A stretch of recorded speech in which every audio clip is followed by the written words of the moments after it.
Oh God. Completely different look for you, Cam, because usually your hair is so full. Well, yeah, I think you're going to see that later, after the big birthday party scene. I mean, there's Mel.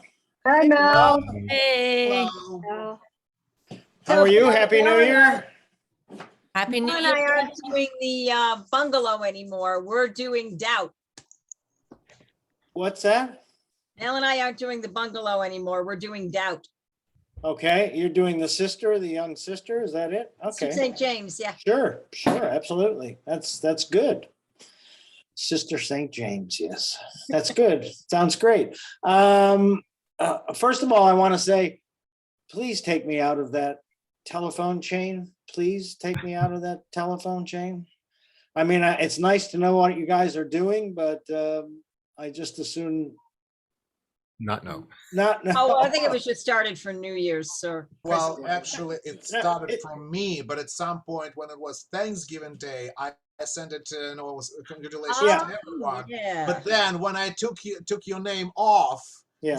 and apparently the rest of you guys couldn't figure out how to take Bill's name from the chain, Yes. and still, Mel seems to want to be removed from the chain as well. Yes. Yeah, me too, because it just utterly confuses me and I can't figure out what's to me or, Can we just eliminate the whole message group? yeah. Yeah. or just just be aware. I mean, I think in one case it's very good to have a group messaging just in case if we need to keep ourselves in the loop. Uh-huh. Right, but just to be aware, not if we contact each other, just to make sure in what intention of to whom we're contacting. Well, Vasily, I agree with you, but we are looped in the email, so we don't need to be looped textually as well. Is what. Well, I'm saying. that's true too. I mean, Yeah, I mean, we all connect with each other on the internet all the time. That's not a problem. It's just the texting that sort of interrupts the day-to-day operations of your life. Yeah, Vasily, some of us, at least me, cannot figure out the text. I literally, Yeah. Who are you? it's hard enough to figure out the looped email, Yeah. but then going to the looped text and saying which, Yeah. who's going to who and what's, Yeah. it makes me It's insane. good. It's good if whoever wants to communicate with somebody, they just communicate with that person or those two. Right. Brilliant. Yeah. Brilliant. I love that idea. Well, anyway. Hey, Bill. Yeah. If we have like 1 minute, I have 30 seconds of a video of something I want to share with everybody, and then maybe 30 seconds of a paragraph from the preface of Doubt. And this is all off of stuff you said that I wanted to share with everybody. Okay. You're going to show it to us now? You wanted me to do this now? Sure. Let's do it now. Well, first of all, this is from the preface of Doubt. And the reason why, first of all, it's brilliant. And the reason why I wanted to read it to everybody is because when I was looking at the last video and I was looking at your notes, and then, Mel was feeling like when she said, "Oh, I feel terrible and like I'm so far away." And just before she had one of the most brilliant performances she's ever given. Right. Yeah. Yeah. And you said something about it's when we get to that lowest point and we feel like shit that we grow, right? Yes.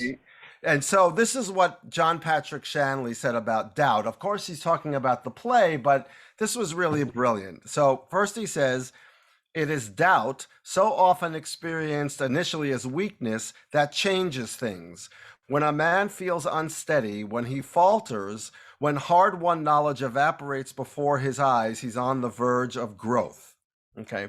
And then I'm just going to jump to another paragraph. He says, "The beginning of change is the moment of doubt. It is that crucial moment when I renew my humanity or become a lie.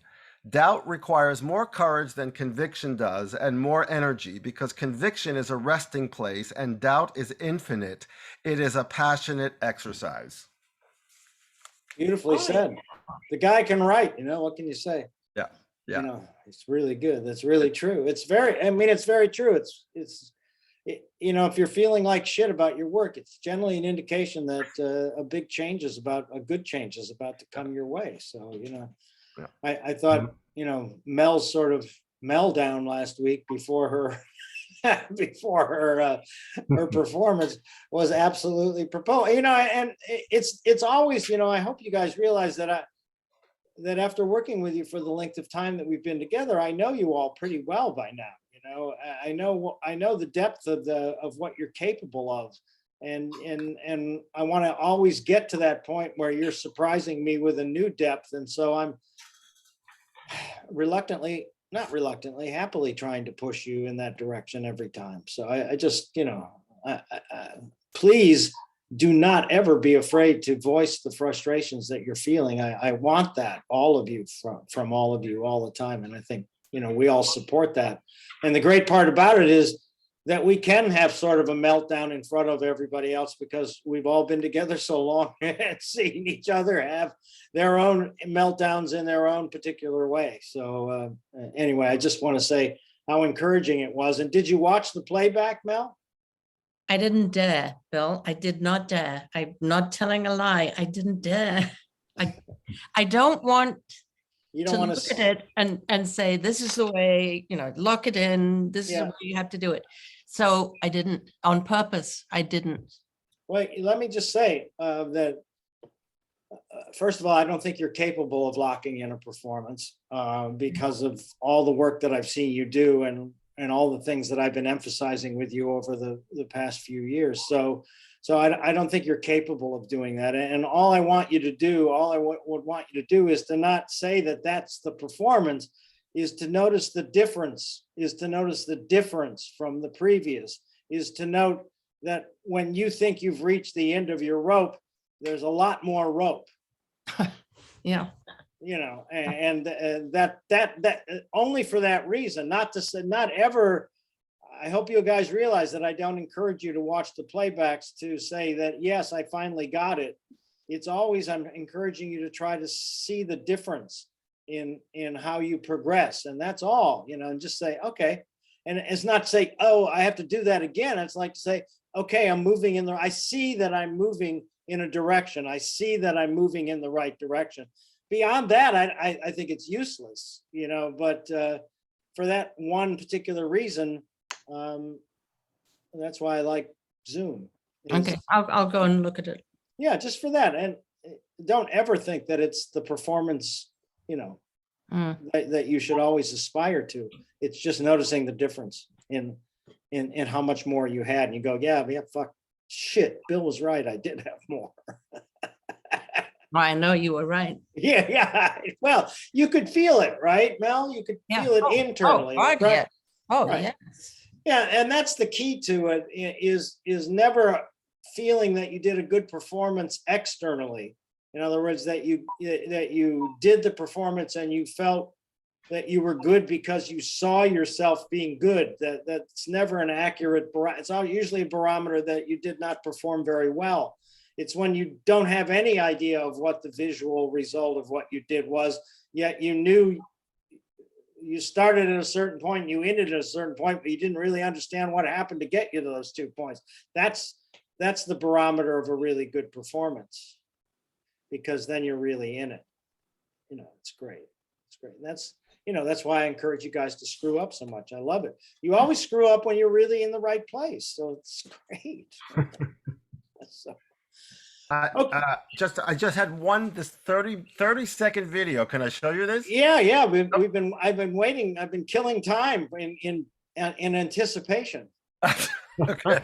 So let me share the screen. I'm Okay. showing you all this because, you know, because everything you've been saying, Bill, about when we call line. So Yeah. I happened to come across this. This is I Love Lucy and her forgetting a line and what she does. Oh, great. I love it. Okay, do you all see that? Yes. Yeah. All right, here we go. I do too. You do not. What's my next line? Oh. May I have the menu, please? Oh, come on. That's great. Classic. I said, there you go, Bill. That's right. That's absolutely right. The best know it for sure. What's the point? You know, what's the point in taking that moment to beat yourself up or to acknowledge the fact to yourself that you've just screwed up? Why don't you just keep playing and see where it leads you? You know, it's always an interesting direction. mistakes always lead you in the right direction. That's why I never get upset when somebody, even if it's the best actor in the world, calls me and says, no, I can't do this. I can't do this reading, or I can't do this performance. And I know that that's the most perfect person in the world for it. But I also know that 9 times out of 10, it's leading me toward a better solution, even though I don't like the situation that I'm in. One of the few exceptions to that was Rules of Desire. When I did that Mastro Simone play, the guy that I had playing the lead was just the most brilliant guy for that part. And 2 weeks before you're supposed to go into rehearsal, he got a job playing Menachem Begum in a new play at the Houston's Alley Theater, and it was a great contract, and I lost him. And the guy who ended up getting the role, I thought did a good job, but no. No, the universe wasn't leading me in the right direction. It was fucking me over in an opportunity that, it was a great opportunity. And I know some of you people saw that piece and really liked it. And I thought it was really good, but you guys should have seen, would have just been, you'd still be talking about it today if you just saw this other guy. Which piece, Bill? I don't know. What, Rules of Desire, the one that took place inside the aircraft carrier. Oh, I love that. I know. loved it. Yeah, The I know. acting was brilliant. Yeah. The guy did a good job, but he wasn't the right guy. Which one? Well, not the young sailor, the guy who played the lead, Okay. Because I saw somebody just so brilliant do it. Yeah. The only other actor that I could possibly see doing it would be Billy Cudrup. Would be. Have you guys? Terry and I just finished the 2nd season of The Morning Show. It's really good. Oh. They did a 2nd season of The Morning Show. If you guys didn't see it, did you guys see it the first time around? Oh, you should. No. Oh my God, it's the Matt Lauer story. Oh. Oh.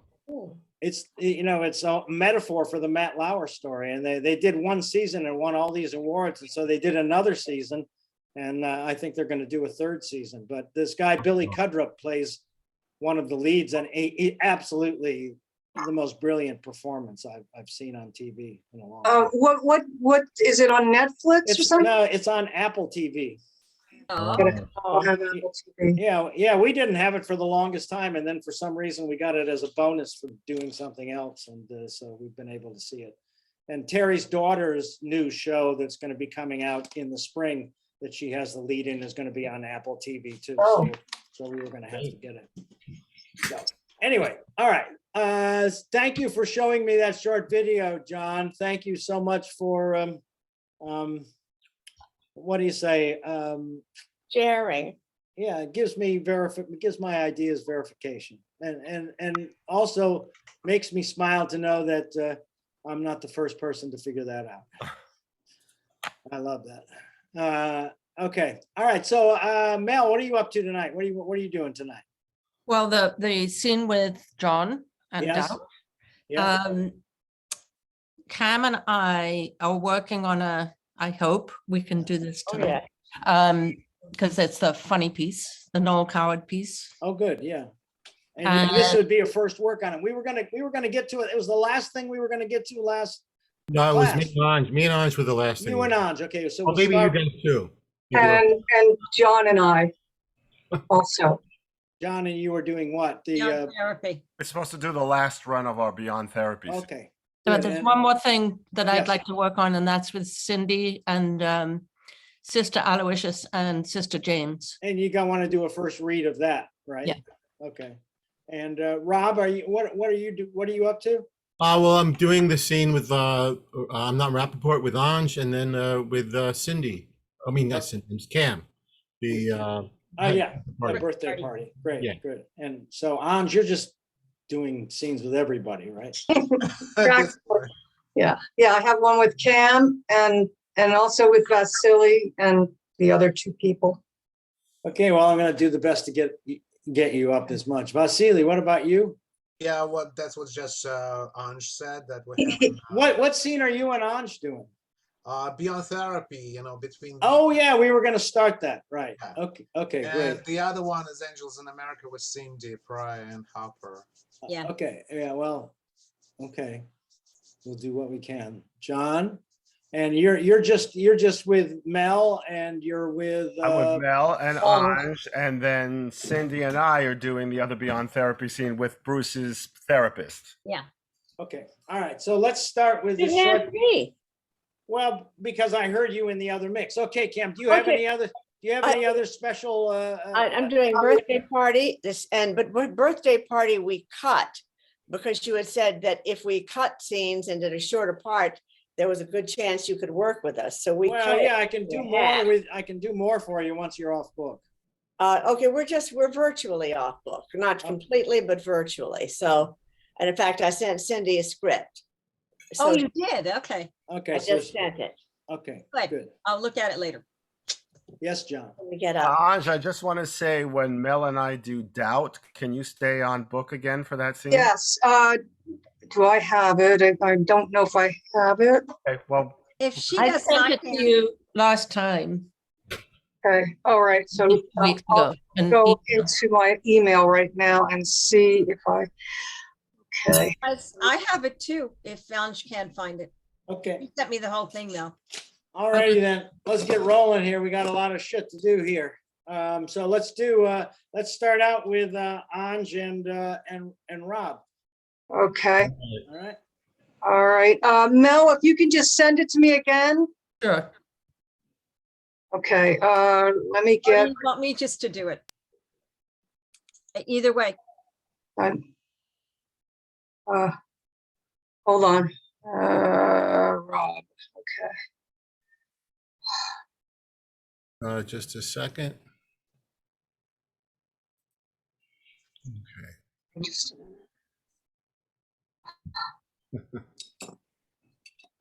Just let me know when you're ready. okay.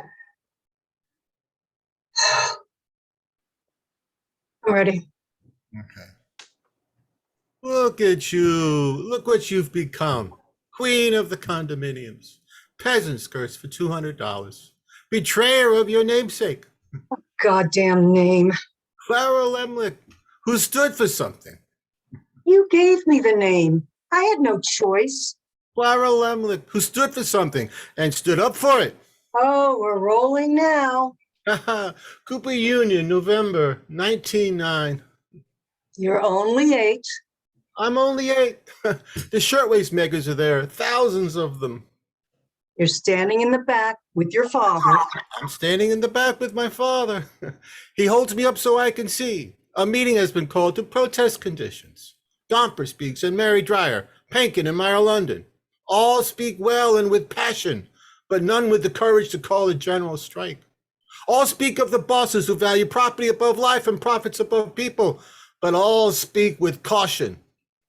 Until suddenly, from the back of the hall, just near us rises a skinny girl, a teenager. She raises up onto the platform, this little girl.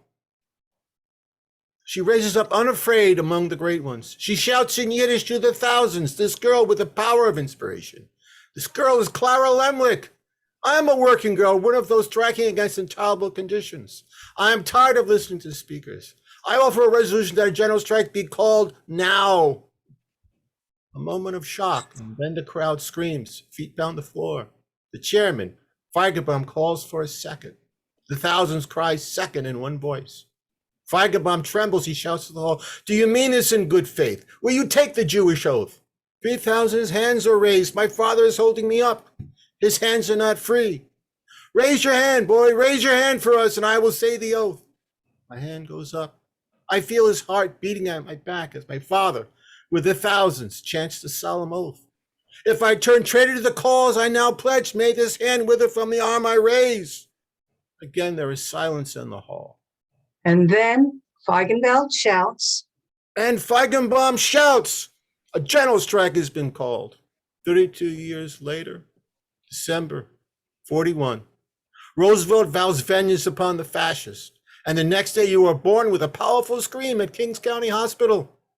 I say to your mother, Ethel sounds to me like Clara Lemlick. This is the name. and this is the passion you were born with. see me. And only 41 years later, you have turned into my own personal KGB. Go to hell. I can't. You'll follow me. Clara, Clara, Clara. It's not a name. It's a curse. The cause. The goddamn cause. Everybody else gets a two-wheeler when they're 10. I got Das Kapital in paperback. On Sundays, you sent me out for Bagels and Lox and the Daily Weekly Worker. I hide in the bag so half of Flatbush Avenue won't point at me. Kids avoiding me, fights at school, daughter of the Reds. My friend Sally, my only friend. We're down in the street one Saturday morning. She tells me she believes in God. I'm confused. I run upstairs to the Central Committee. Pop, Sally Marcus believes in God. What should I tell her? Tell her you'll get over it, you say. I tell her, she tells her mother, and the next day I've got no one to play with on the block. Alone. Alone again. Unfair. This isn't fair. Lady, you believed in your own things, and I loved you for it. You gave up on the party. I respected you. The civil rights, the anti-war, you marched, you demonstrated, you spoke. That was you. Nobody made you. You loved it. I did love it. You changed. No, I just noticed the world didn't. First it was me. Then it was the world. It's nice to know who to blame. 10 years, what have you done? What have I done? I got married and had 2 children and lived a life. I got smarter and fought battles I knew I could win. That's what I've done. Lovely. And now at last, everybody on the block plays with you, don't they? Yes, all the kids play with you now. You married Ricky, the smiling radiologist. He overcharged his way into a house in Great Neck, where your children, as far as I can see, believe firmly in cable television. They'll fight to the death for it. And all the kids play with them too. It's the new utopia. Everybody plays with everybody. My enemies, I keep up. My enemies, I don't forget. I cherish them like I cherish my friends, so I know what to do. And what's that? What the hell do you do? Lead raid on lamb chops at Christides? God, it's all so easy for you. I almost envy you. You always know what side to be on because you fight old wars. Old wars. The battle is over, comrade.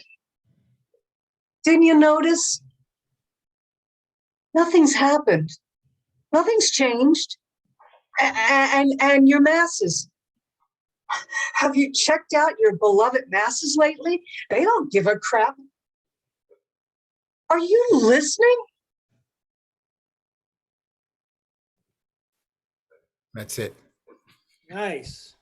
Nice. So once again, I was right. Doing a smaller section and having an opportunity to go over it many times has really, really, really helped this scene and really, Rob, at the end for both, like from the halfway point, whatever from the halfway point of your long story, Rob, all the way to the end was just absolutely terrific. Absolutely terrific. Getting into it was still, for me, just a little bit too, I don't know, mechanical. It was a little bit too, and then all of a sudden it became about you two being engaged in that moment together. And it was great. What's the start of the piece? How does it start again? From the, I mean, normally or the way we did it? No, today? where we started. The way you started it tonight. Oh, look at you. Look what you've become. Yeah. Queen of the condominiums. Yeah. Peasant skirts for $200. Betrayer of your namesake. And, your reaction? Goddamn name. Clara Lemlich, who stood for something. You gave me the name. I had no choice. Clara Lemlich, who stood for something and stood up for it. Oh, now you're rolling. Cooper Union, November 1909. You're only 8. I'm Right, only eight. right, good. So from the point there, Anj, when you go now you're rolling, what does that mean exactly? Oh, here we go with the same old story. Okay, now you're rolling. Yeah. I know what you're gonna do, right? So that Yep. that follow through should carry you through all the cue ups that you give him, which makes those cue ups spontaneous, you know? And Rob, you've got to give her the stop. You've got to give her the stop to put that in there. In other words, like you're going to stop at that point, but she knows the whole story and knows you want to tell it. So she's the one that advances the story. You know what I'm Right. saying? Yeah. Yeah. So that it becomes the two of you. And the more it becomes about the two of you, the so much better it is. The difference also that you guys will see in the playback of both of your long speeches is they became more experiential as you went into the speech than whether you started the speech. Anj, when you started your speech about your good friend, you know, your young girl. Sally Yeah, Marcus. yeah. I think you'll notice on the playback that it was started dramatically and not experientially. In other words, you were playing the dramatic tension of, and then as soon as you got past that first, and I want you to notice this, as soon as you got past that first milestone, then you really started to feel the experience, and it was so much better. And Rob, it's so much better what you're doing, so much more sure of yourself, so much more believing in the strength of the character. Yes. Absolutely. And that these things happen to you once in a while. Again, like Anj, you're still rushing just a little bit, especially in the Clara Lemlich story in the first part of it. You got to remember it as it happened. You know, even though you're telling it for the 3,000th time, even though I've said many similar things thousands of times, they always come out spiritually the same, but different every time. And it's just taking the courage to really just invent that beginning just a little bit better from the experience that you remember, that he sees, that he clearly sees in front of his mind every time he tells that story. What he sees is always the same. It's great. Okay. But wow, it was a great improvement. And I think you guys finally came really close to knocking it out of the park. Did you tell me what was your experience working in a smaller area? You know, Talking to me or well, both of you, either Yeah. one of you can answer. No, it made it easier. You know, I mean, it was, as you said, it's been a challenging role for me to play it. But I think when we shortened it, it allowed me to enjoy, Yeah. you know, doing it a little bit more. It wasn't so much about the long trail you had to climb up anymore. Right, exactly. No, and I was enjoying the you know, the accent.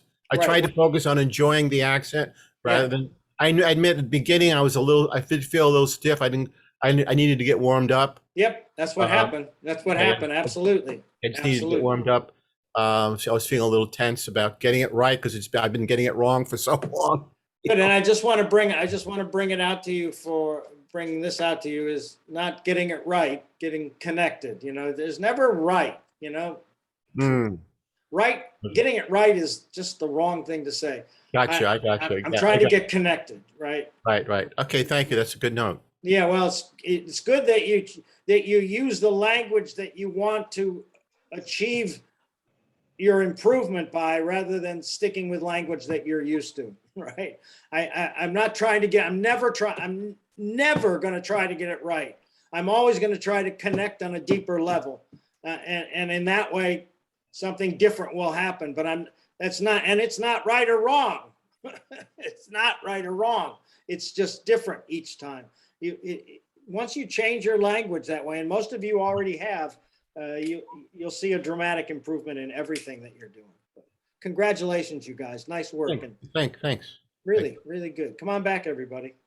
Because we've been watching that scene for a while. I want to hear what everybody else says on the progress of that scene or what their perception is.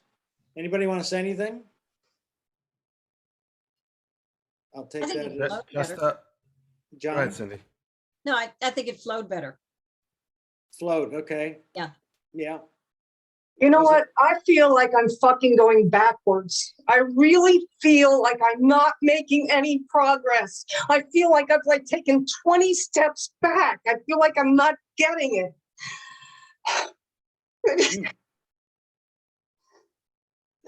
I don't think that's what I was saying. I was No, thinking, you're not saying that. That's how I feel. well, I just want to relate you to the experience that Mel had last week.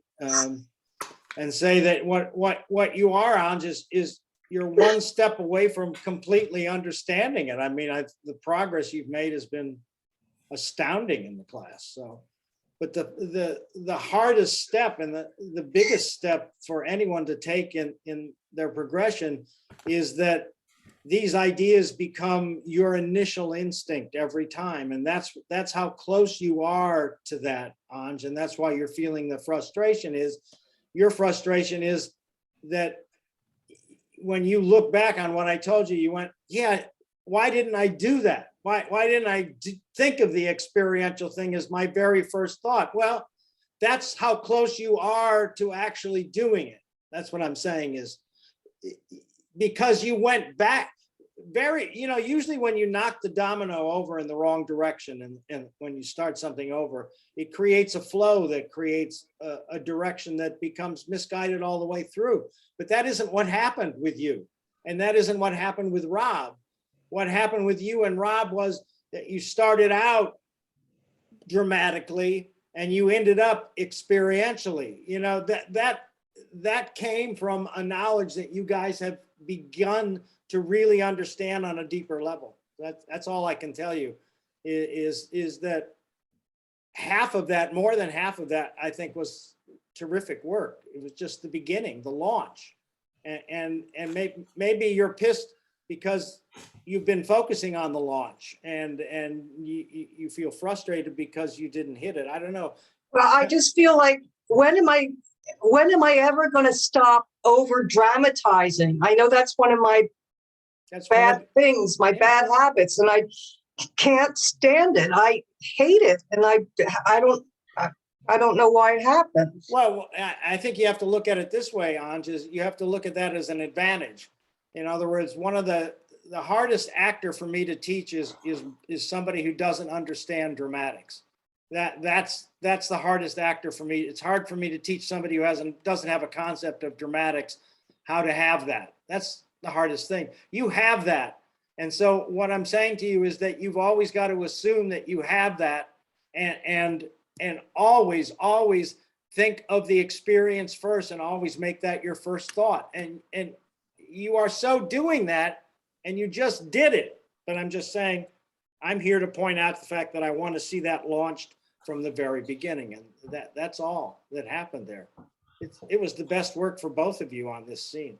Yeah, I was going to say that too. This was the best, I thought, and that the words, the text made the most sense this time. The words were, and you know, The relationship between the two, you know, I mean, it seemed like they'd listened to each other for a long period of time, that they'd been through that for a long period of time. And I honestly think it was the best you've ever done your monologue on because it felt natural. Yeah, it did. And your reaction, when your lines come in, your reactions to him, the way you went into all of your stuff was so real and so believable and beautiful. Yeah. You'll see what I'm talking about on the playback, Anj, because I know you watch you go over yours, you're critical of yours, and you'll see exactly what I'm talking about. But before the launch of everybody is you want to make sure that the very first thing that you're saying is based on the experience of the character. That's the very first thing, especially. Yeah, it's good. It's feeling the way you're feeling is the best possible way to change because you remember your frustrations. It's humans are a lot like dogs in the respect that they remember a bad experience for a long time. It's true. Right, exactly. They do, you know. They're Snoopy. That's why I encourage you to try to make mistakes. I encourage you to try to have a bad experience so that you will remember what that is more. Forever. Yeah, absolutely. It's the only way to change. You It's the learn, only you way to learn. build. It really is. And, anyway, I just congratulations. I want to give a shout out to Anj. She did your exercise with me where she asked questions for that monologue. Uh-huh. She helped you. So you helped me a lot, Anj, with just like zeroing in on being very direct with each line. What's the question that's being asked beforehand? So I mean, And I just kind of did it you pushed intuitively. him to do that, right, Anj? Yeah, she did. Right. So, Anj, that's what you're learning more than anything. You know what I'm saying is, I know that when you're helping each other based on the issues that we deal with in class, that you're learning it yourself. And then when you have to show it to somebody else, I know John will back me up on this, and a few of you who have taught in other situations, honestly, the only way that you learn is to teach somebody else, is to help somebody else do what used to be a problem for you. You know? Yeah. That's the final step, Anj, and you're in it. So, I think that's. Thank you, everybody, for indulging. Oh, gosh. no. Listen, Anj, when we started in the studio and where you are now, you can't even compare the two things. In the studio, it was, you remember when we first started, I was so happy that you were so dramatic, right? Because that's all you were. And now you're fighting against it and it's really working for you. So don't give up the shot. You're so Thank you. close. Okay. I think we should take it right into Beyond Therapy now. Yeah, right. Yeah. I know you do, but so who was it? Yeah. But I think it was Cindy and Vasily should go next on the Beyond Therapy, because we never got a first read through of that scene. Am I correct? Oh no, we did. Yeah, with me and Vasily. Yes, it sounds Yeah. nice. Oh yeah, that's the one I want to do then. Let's do you and Okay. Vasily. Okay. Okay, that's nice. Right. We're not off book yet, but we've rehearsed. Okay, good. Well, so this is the first time I've seen it, right? Uh, No, it's the second time I've seen it. I Yeah. think. Yeah. You're the macho shithead therapist. That's right. Hold on one second. Okay. Just give me just a little bit. Yeah, remember I'm in blackout. Yeah, give me just a second.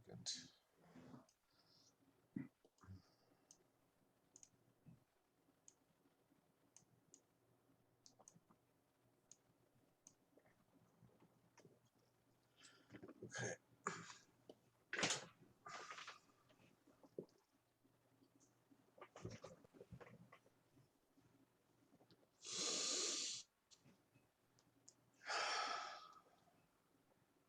Hi, babe. It's me. What you doing? Oh, I'm just waiting for my next patient. Last night was great, wasn't it? It was great.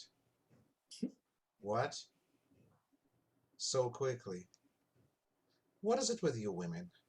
You read some goddamn sex manual and then you think sex is supposed to go on for hours and something? I mean, if you're so frigid you can't get excited in a couple of minutes, that's not my problem. No, it isn't. Well, fuck you too. Jesus. God. Betty, you can send in next patient. Hello.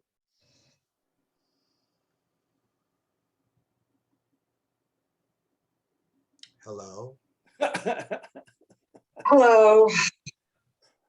What's on your mind this week? Nothing. God damn it. I don't feel like dragging the word out of you this week. Talk, damn it. What? You pay me to listen, so talk. I'm sorry. I'm on the edge today, and all my patients are this way. None of them talk. Well, this one guy talks, but he talks in Yiddish a lot, and I don't know what the fuck he's saying. Well, you should tell him that you don't understand. Oh, don't tell me how to run my business. Besides, we're here to talk about you. How was your week? Another series of lonely love this evening? I'm still here, babe. Don't call me babe. No. I've had some pleasant evenings, actually. You have? Yes, I have. You've been answering ads in the paper again? Well, yes, actually. That's a slutty thing to do. As a therapist, you are utterly ridiculous. Oh, I'm just kidding. You shouldn't lose your sense of humor, babe, especially when you're in a promiscuous stage. I am not promiscuous. No, there's nothing wrong with being promiscuous. We're all human. Yes, we are all human. So, who is this guy? Have you slept with him? Dr. Framingham. Really? I got no for therapy. Yes, we slept together once. I wasn't really planning to, Is he but better than me? Stuart.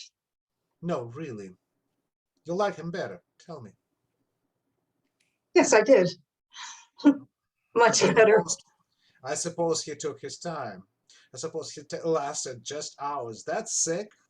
Wanting sick to take a long time is sick. Well, he was attentive to how I felt, if that's what you mean. So this fella was a real success, huh? Success and failure are not particularly likable terms to describe sexual outings. But if you must, yes, it was successful. Probably his experiences with men have made him all that better as a lover. What? He's bisexual. Oh, yeah. So he tells me. Masters and Johnson says that homosexuals make much more responsive sex partners anyway. Oh, bullshit. You're talking such bullshit. I understand you now. You're obviously afraid of a real man, and so you want to cuddle with some eunuch who is intrigued to you? I understand all this now. There's no need to call him a eunuch. A eunuch has no testicles. I got balls, baby. Oh, I am so pleased for you. Have you written into the Guinness Book of Records yet? You're afraid of men.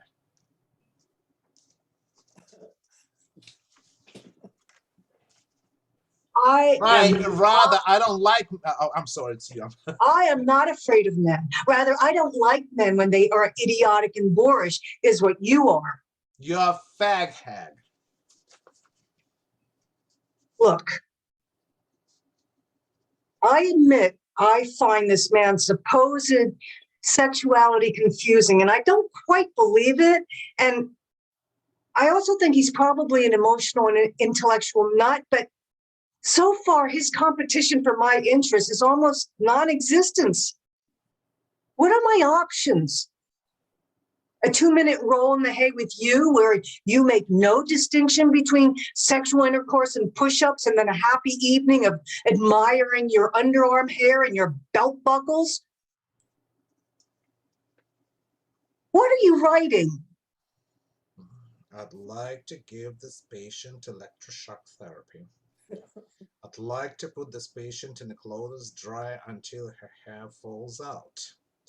I'd like to tie her to the radiator and... I think this is obviously my last session. No. You're taking me seriously. I'm testing you. It was a test. I was just putting you on. For what purpose? I can't tell you. It would interfere with the therapy. You call this therapy? We're reading the richest part of our therapy, and already I see results. You never used to be able to express your anger so openly. Well, anyone can be goaded into anger. That's not a change. Oh, it is change. I've helped you, but I think you're entering a very uncharted part of your life just now, and so you must stay with the therapy. You're going out with homosexuals. God knows what you're going to do next. Now I'm very serious. I'm holding out a lifeline. Don't turn away. Well, I'll think about it, but I don't know. You're a very sick woman, and you mustn't be without a therapist ever, even for a day. Is this session over? We have 30 more minutes. Could I go early? I think it's important that we finish our session. I'd like to go. Oh, please, please, please, please. Right.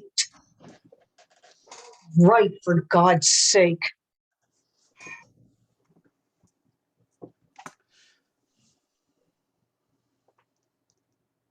When are you seeing this person again? I'm asking you as a therapist. Tonight. He's making dinner for us. He's making dinner. He says he likes to cook. I don't think I need to say anything more. I don't think you do either.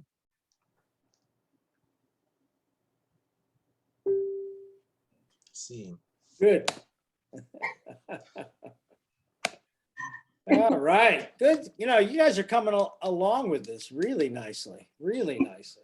Anj, I love your start, you know, and it was probably just because we talked about the start more than anything else on the last scene that you just completely committed yourself to it, and you followed through on whatever space you were in, which was like, I don't really want to be here, but here I am. What have you got to say to me today that's going to fuck me up even more than I am? That's sort of what I heard underneath the way, and that's a lot to hear.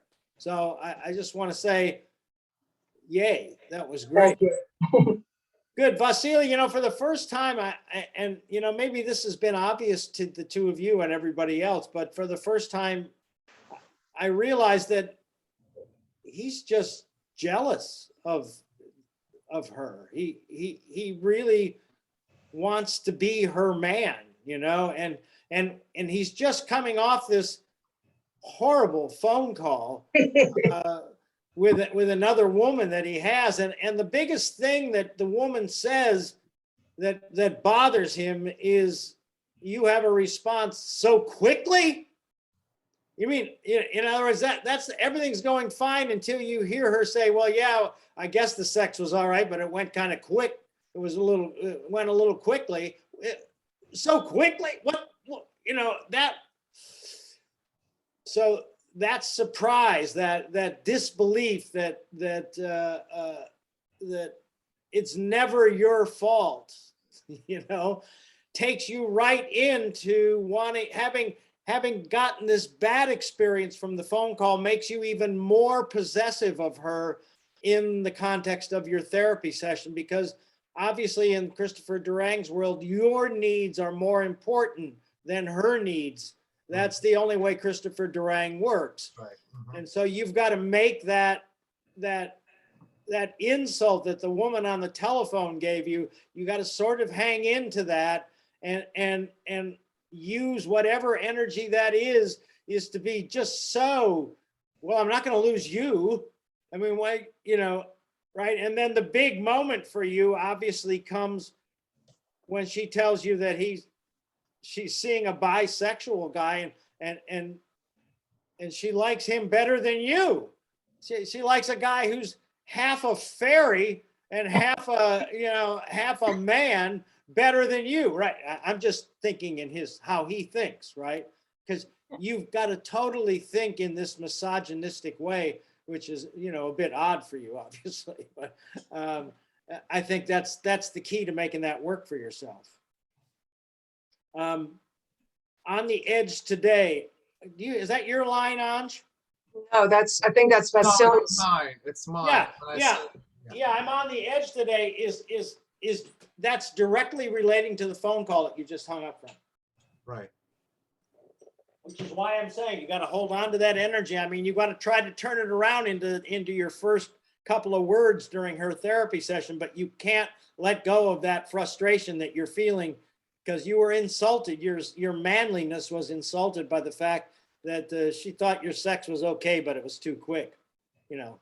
And like you said, then the first thing that a misogynist male does is, well, what do you mean it's too quick? You're just a cold bitch, you know. You know, that's just the way the misogynistic male Thanks. How you need me? How was your week? How was your week? Is that your question? That's Yeah, Vasily. that's Yeah. mine. Yeah. Yeah. And I think what you're really saying is, did you need me? Weren't you thinking of me? How was your week? I want to know, were you thinking of me? Was it all about me? Yeah, again, that's what I really want you to be saying with almost every word, if that makes any sense. Mm-hmm. Now, Anj, a big moment for you is you have a line that says, look, I admit. Yes, Right. because, yeah, because he's making me feel doubtful. Right. This is the first time I think that he actually gets a response out of his patient that has something to do with truth. Okay, look, I admit, so that you've got to take the anger and everything, and Oh, okay. you see what Yeah. I'm saying? Yeah. It needs that extra beat because he puts you right back in it. It doesn't take him long to fuck That's himself right. up. Okay. Vasily, what is the thing that you're reading? What are you reading? Now, what are you writing? Writing? What are you writing? Notes. Yeah. You should read your notes that you wrote. In other words, when she asks you what you're doing, you should read it right back to her so that you can do it at a tight rhythm, not like if you were writing it, you'd have to do it at a slower rhythm. But if you've already written these things, then you can read them right back to her. Okay. Right? Mhm. And Yeah, what the they are priest- is that they're sort of a threat, aren't they? Excuse me, Hans. They're sort of a threat. What are they? What are the things that you're writing down? What is it? It says, I'd like to give this patient electroshock. Yeah. These are all threats. I'd like to give this patient an electroshock, but all of these things are subconscious threats. Right, but the question is this particular these lines. It says that I'm just trying to follow the direction. What it says reading it from his pad, and then he's reading it, and Yes. then at the end of this it says stops, hears himself, looks stricken. So as if is he doing it this on purpose, reading this, whatever he's written on the paper, or Right. he's just reading it because he's not listening to her, as if he's in his own mind, but his thoughts out loud, and then he's just realizing that, oh, what am I doing? Right. So Read those three things to me again, and then read the line that follows those three things. Go ahead. Read okay. it. Yeah. Let me do this. Anj, can you give me that line before? Oh, yeah. What page is that? 46, 47, 46 bottom. Okay, hold on. Okay. All right. What are you writing? I'd like to give the patient electroshock therapy. I'd like to put this patient in a clothes dryer until her hair falls out. I'd like to tie her to the radiator and Right, because that's exactly the right thing, right? You've just revealed your subconscious that you've been playing for the whole scene, and you hear the fact that you've just revealed what you've really felt for the whole scene, and it just came out by accident. right. So it's not that I'm purposely reading that. Right. No. It's just because I'm thinking out loud while I'm reading it. You're taking notes of what your inner thought. I mean, you're taking notes of what you'd like to do to her, and then I'd like to give her electroshock therapy. I'd like to throw her in a bed and fuck the shit out of her. I mean, it's basically the same thing, but it's from a more revealing point of view. Right. And you do hear that, and then you've got to make that adjustment. So what's your adjustment? What's his adjustment after he realizes what he just said and what he just revealed? What's I his next? say to him, I think this is obviously our last session. Yeah. No, you're taking me seriously. I'm testing you. Yeah. See, that's yeah. I was just kidding. I just which To again is justify myself, right? absolutely. That's what he does that earlier in the scene. Well, so earlier as well, right? He does it at the very beginning. There's another and it's his out when he realizes that he's actually revealed what he's actually thinking. Right. Then he pretends he's just kidding. Mhm. Yeah, that's on. Okay. So when are you, who says the line, when are you seeing? When are you seeing? When are you That's seeing? silly. That's fine. What is it? When, that sounds just right after when they settled down again because she was going to leave. Yes, And then I stopped her, oh, please, please, please, please. And then we're all right, for God's sake. And then we settled down. right. And then you go, And then there is a pause. We're taking Yeah. a little bit there. Then when are you seeing this person again? I'm Yeah, yeah, a exactly. therapist. That's great. That's great. That's exactly right. That's exactly right. That's good. Good, you guys. Really nice first work on that. Keep working on it. And, you're going exactly in the right direction. What's the line, Dr. Framingham, question mark? Who has that line? Is that you? That's me because he's now like gone over the line again, and I say, Dr. Framingham, like I want this to be our session. Right. And what I want from that Dr. Framingham is a longer history. In other words, like he's done this many times. So it's Dr. Framingham, you're doing it a fucking again. Okay. Okay. Right. We've talked about this. We've talked about this line, right, exactly. Right. Okay, great. Well, I have a sense he is a sex addict. It's not all about being jealous or not. I think it's some sort of insecurity about him that, Yeah. And he's just very, very manipulative. That's all. Because he wants to get whatever he wants to get. Well, he wants every woman that he has sex with to think he's the best lover in the world. That's his problem. Sexuality now. No, he's not. I don't think so. He is at all. Well, he's obviously not a good lover, which is why he needs that reinforcement from the woman so badly. And which is why when he hears that somebody who's not a complete man, as he, in a misogynistic way, is doing better than he is in bed, then, that's a serious problem. But it does come down to, raw jealousy. It really does. Not in terms of a long-term relationship, but in terms of raw jealousy, in terms of I am the best lover in the whole world. Mm-hmm. And if some sort of narcissistic behavior, I would say. I think that's a great way to look at it. I think that's a great way to look at it. And a narcissist, you can't communicate with a narcissist. And that's a very Christopher Durang thing. He set up a scene that is all about supposedly communication, and he's put two people that can't communicate in a scene where communication is the issue. So that's what's so fucking funny about it. What are you looking at, Anj? No, I'm looking to see if Mel had sent me the scene. Oh, okay, great. Okay, good. All right, does that help you guys? You know which direction to go? Okay. Yes, good. yes. Thank you. Thank you so much. Thank you. Okay, good. Come on back, everybody. Thanks, Vasily. It's great. All right. So, all right. Now, let's do Mel and John. How about that? I don't see John, but I know he's there. somewhere. Mel, did you send it to me? No, because Cindy has it. Okay, all right. Okay, I'll do, what's scene number? Oh, it's about page 47 or something. Okay, so it's after ours. All right. All right. So let's do this. Let's do Mel and Cindy first, if it's the scene before this in the progression, just to get a start on it. And then you use that as a warm up for the scene with John. All Okay. right? Let's do that. Okay.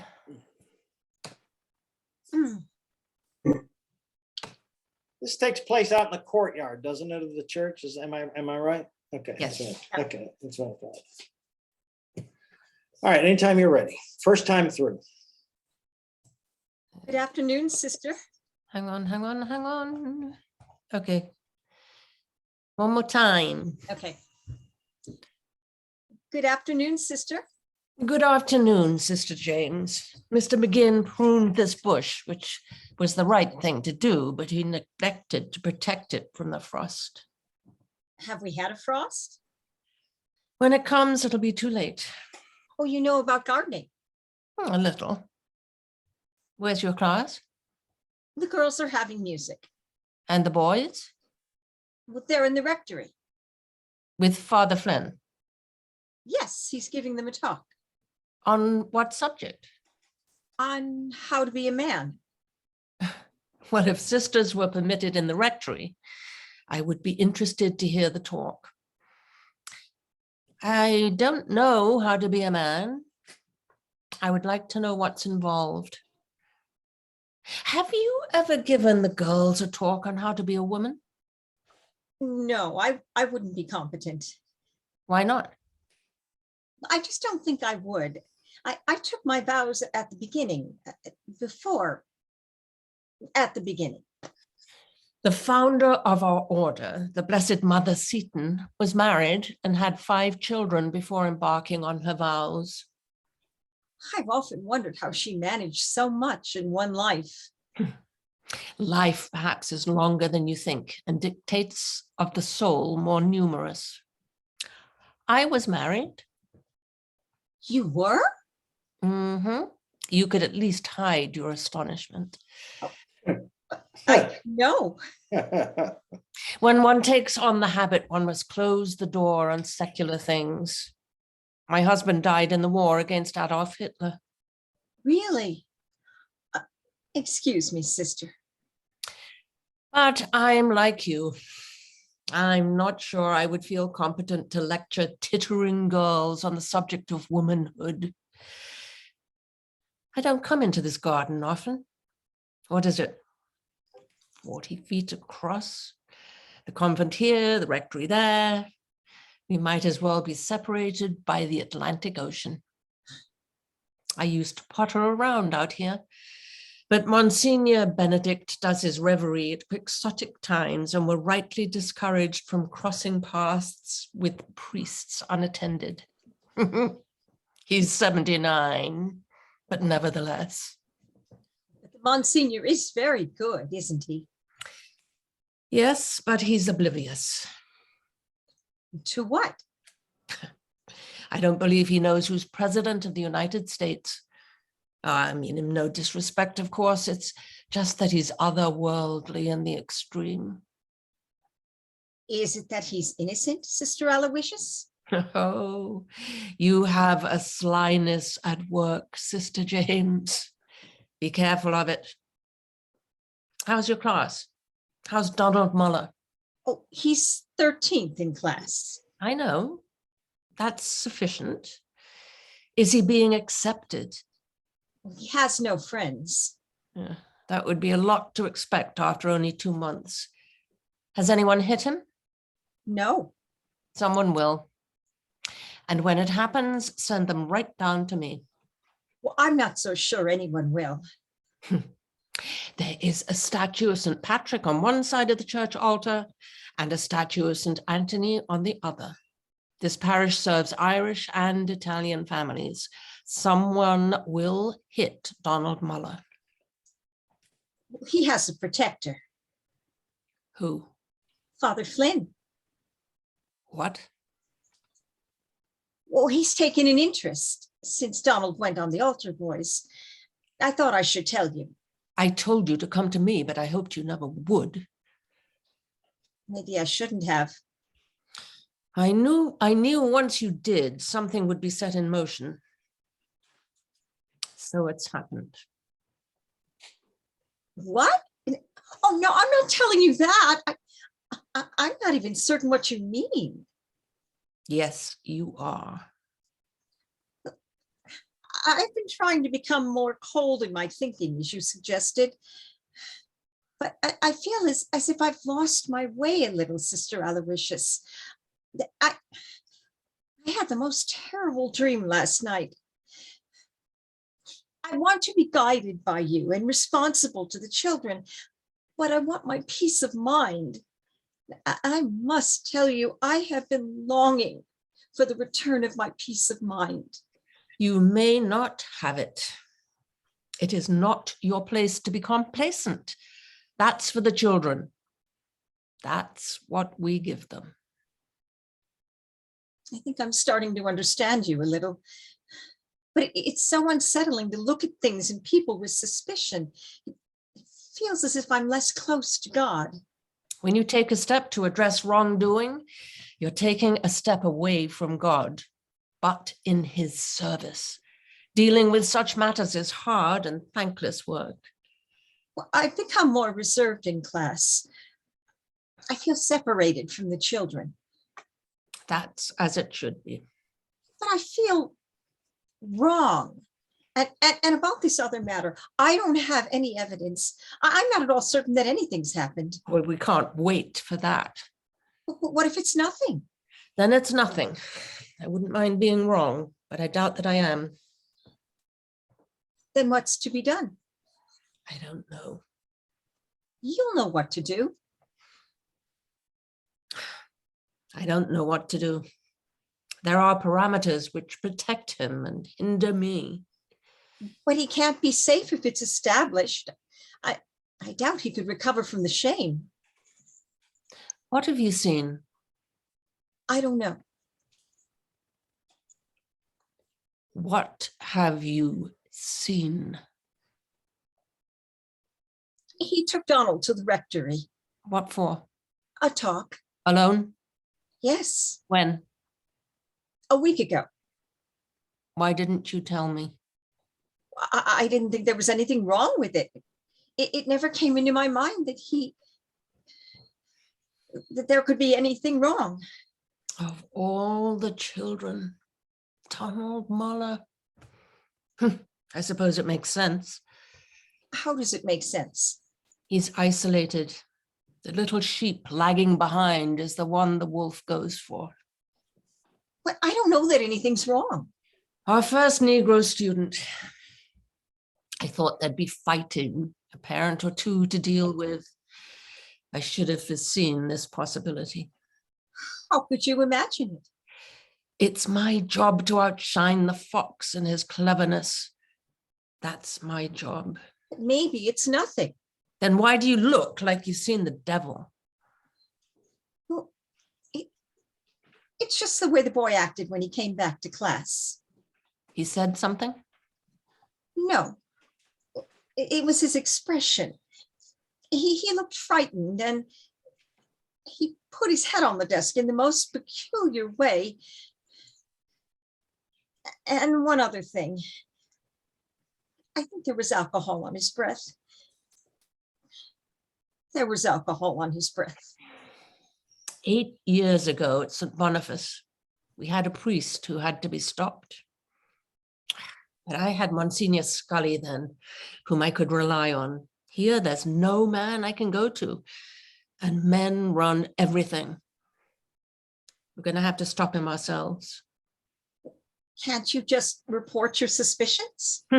To Monsignor Benedict, the man's guileless. He would just ask Father Flynn. Would that be such a bad idea? And he would believe whatever Father Flynn told him. He would think the matter settled. Well, but maybe that is all that needs to be done. If it's true, if I'd done something awful and I was confronted with it, I'd be so repentant.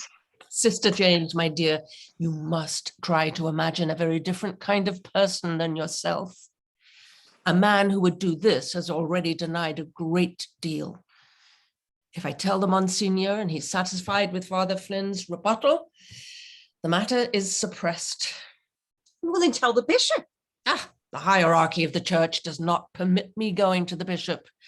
Nope. Once I tell the Monsignor, it's out of my hands. I'm helpless. I'm going to have to come up with a pretext. Get Father Flynn into my office. Try to force it. You'll have to be there. Me? Oh, no. Why? Oh, no, sister, I couldn't. I can't be closeted alone with a priest. Another sister must be in attendance, and it has to be you. The circle of confidence mustn't be made any wider. Think of the boy if this gets out. I can't do it. Why not? You're squeamish? I'm not equipped. I'd be embarrassed.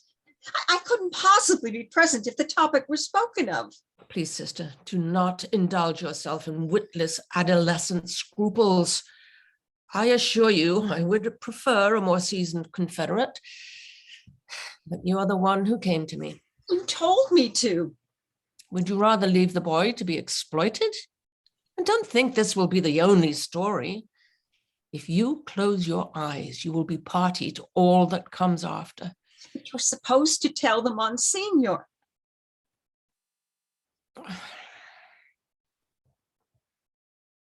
That you saw the look in a boy's eye, that perhaps you smelled something on his breath.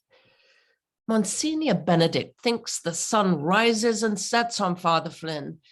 You'd be branded and hysteric and transferred. We can ask him. Who? The boy, Donald Muller. He'll deny it. Why? Shame.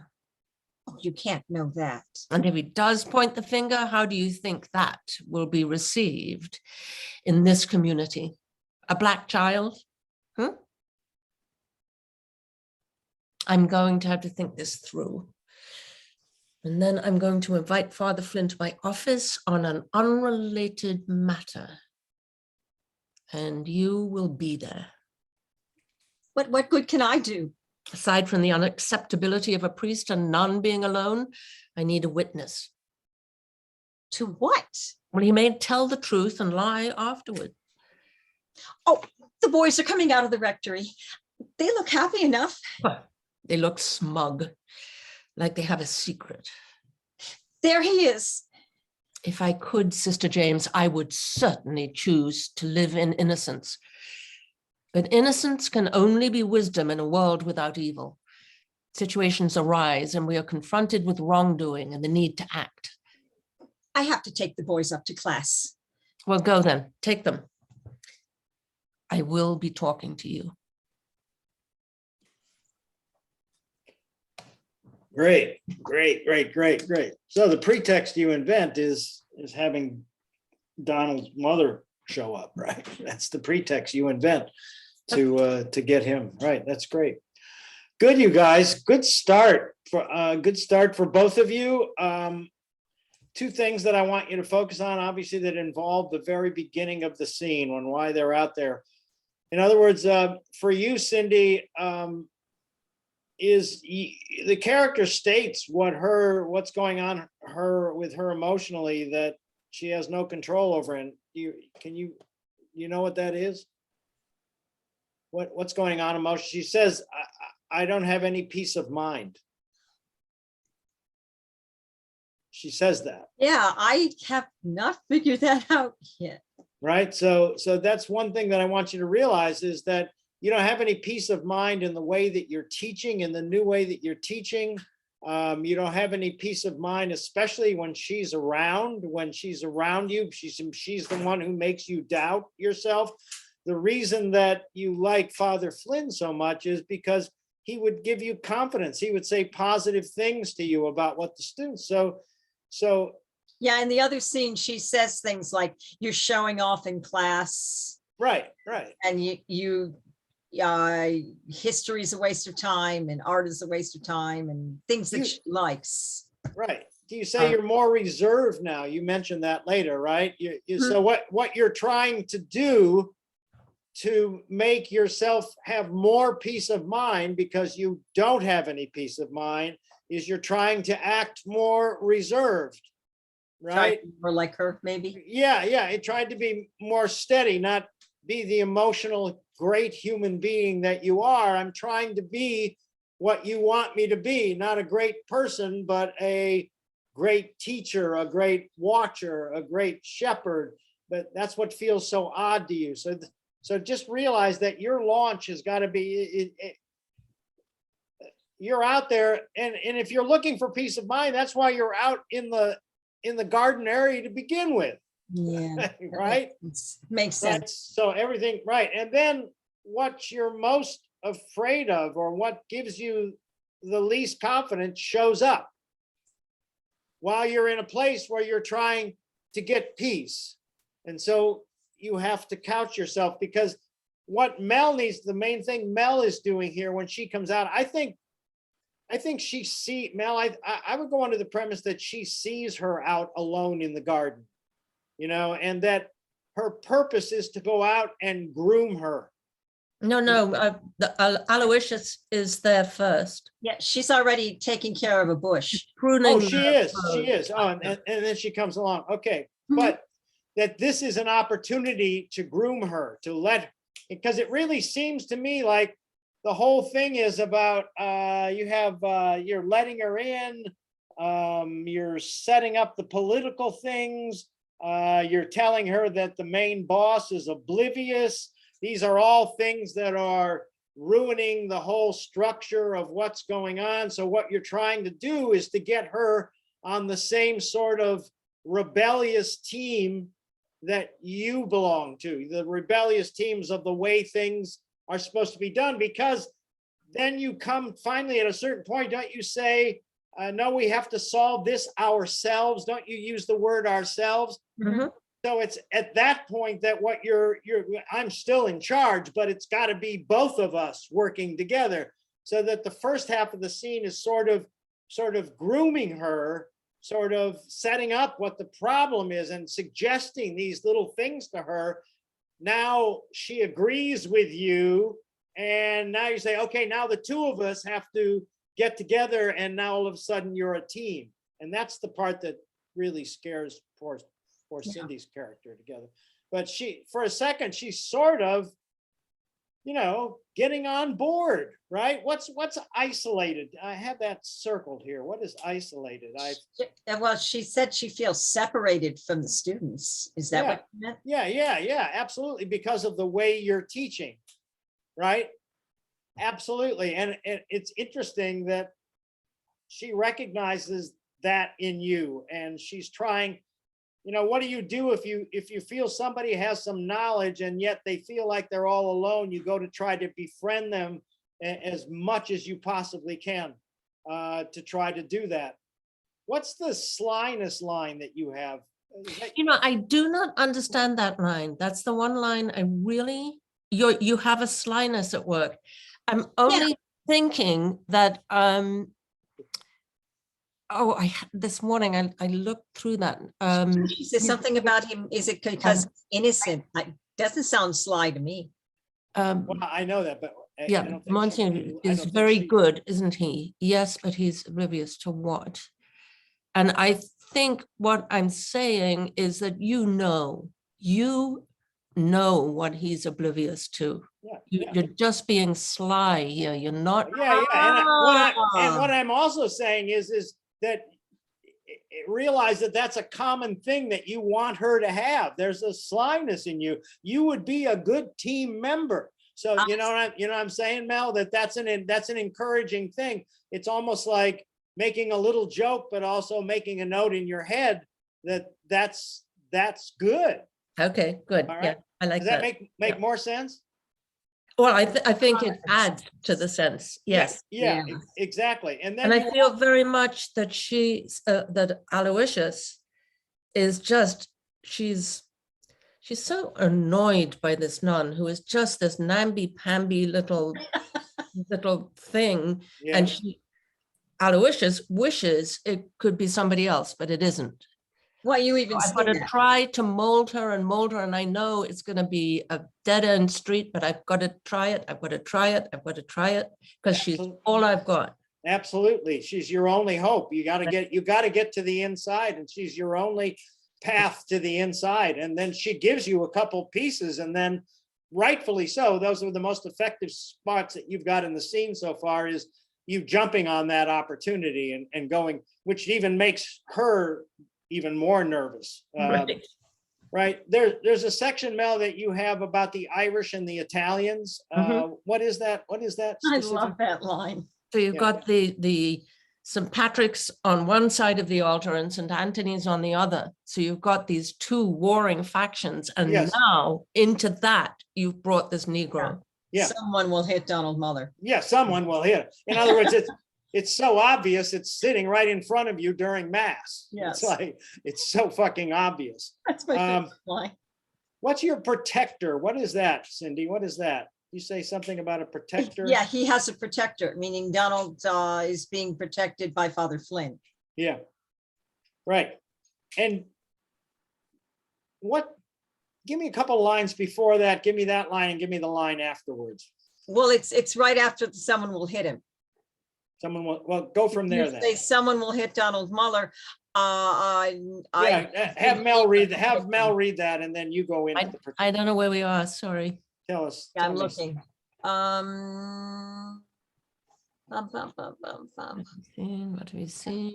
Flynn, all the children. Da, da, da. Oh, here it is. It's 23. Near the bottom. It's so someone will hit Donald Mueller. And then I say he has a protector who, Father Flynn. It's bottom of page 23. See, I don't have the pages because I have this in a Word document. Oh, so is it in the middle of the piece? The second page, the second page of the scene. It's right after the Irish and Italian. Yeah, it's right after the line you have about the statues.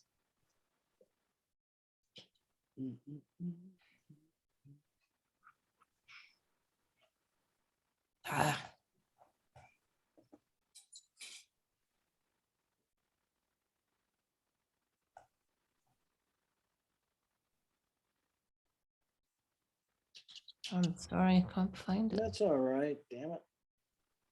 It's not too far in. Not too far in? No. Well, no, here we are. There's the statue of St. Patrick. That's it. Okay. Yeah, okay, here we go. Read So this is that, one. we're going Yeah. from there is a statue? Yes. Okay.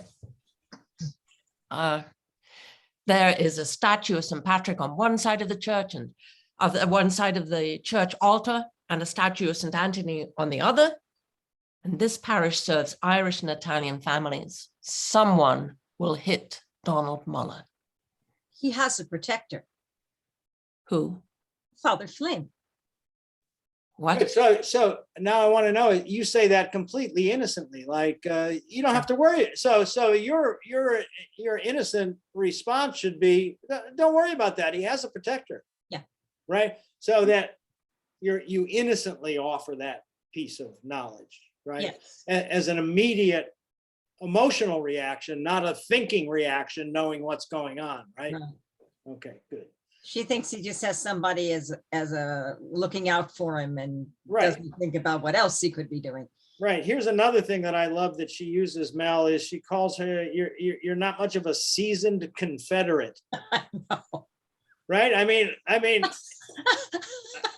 right? I mean, couldn't that be more, like I need you on, I'm Right. gonna accept a rookie because I've got a choice. that's all I got. I got no choice. And then Cindy says, we could ask him, and then don't you say, no, you'll have to ask him, right? And then Cindy have a We line. can ask him who the boy, Donald Mueller. Yeah, we could ask him, right? They're like another innocent suggestion, and then her reaction to that is, Who No, he would deny it. would deny it. Yeah.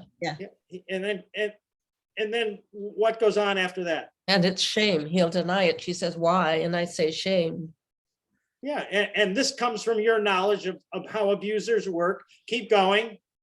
Oh, I don't know where we are. That was just Yeah, remembering. Oh, find it okay. again. I want to get to a seasoned Confederate. The seasoned Confederate. It's toward the end of the scene for sure. Oh, all right. 8 years ago. It's right before Cindy says, Cindy's character says, not me, anyone but me. About asking him something. We could ask him. You know, I know. Seasoned Confederate is where I'd like to You start. don't have to be there. Yeah, where's the seasoned Confederate? Okay. Toward the end of the scene. It comes right after she says, you'll have to be there. You'll have to be there, talking about in the room, to be a witness, toward the end of the scene. Yeah, she says that in a couple places. Yeah, I know that, but the key phrase is seasoned Confederate.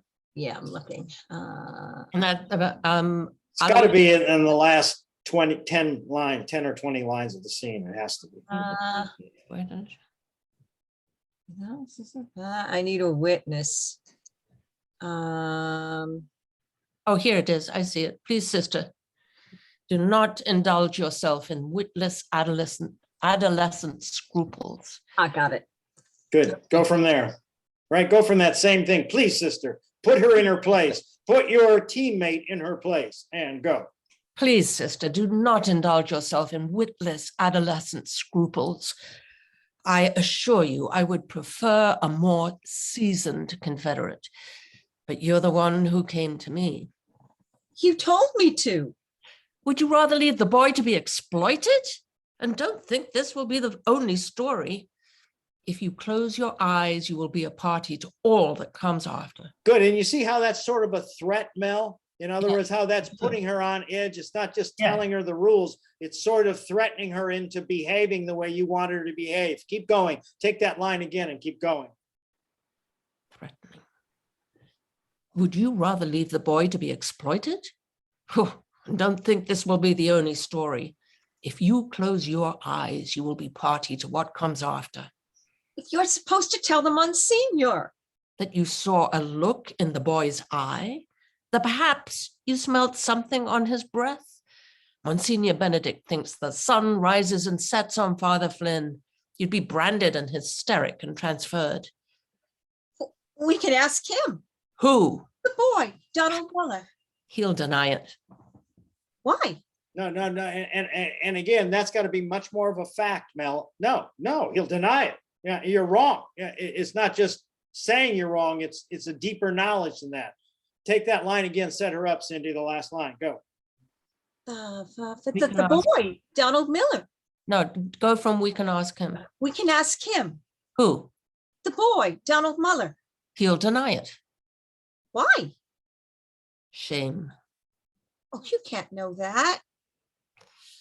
And if he does point the finger, how do you think he'll be received in the community? A black child? Huh? I'm going to think this through. Then I'm going to invite Father Flynn to my office on an unrelated matter. You will be there. But what good can I do? Aside from the unacceptability of a priest and nun being alone, I need a witness. Good. And What? again, that very end of that thing is like, you will be there, this will happen, but in other words, it's automatically starting the wheels rolling, and that's even more threatening to her.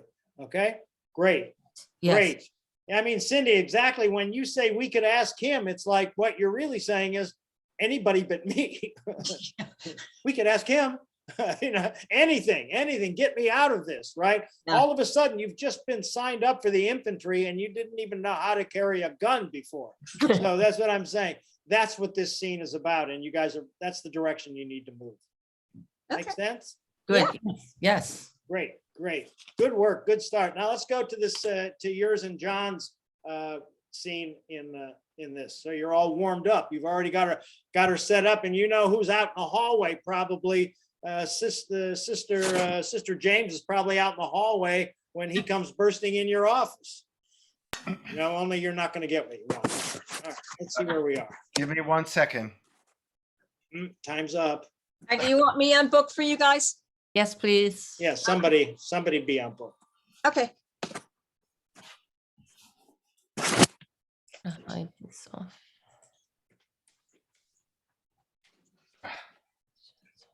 Just a second. That's what you said 20 seconds ago. All right. Jesus Christ. Give me 15 more seconds. No. Jesus. What is this, Jeopardy? Jesus Okay, is here we right. How does the scene start? May I come in? Okay, so it's not the one about the bird. All right. It's right after the Mrs. Muller is there. Ah, and that's where I am right now. Okay. And Ready? Yep. yep.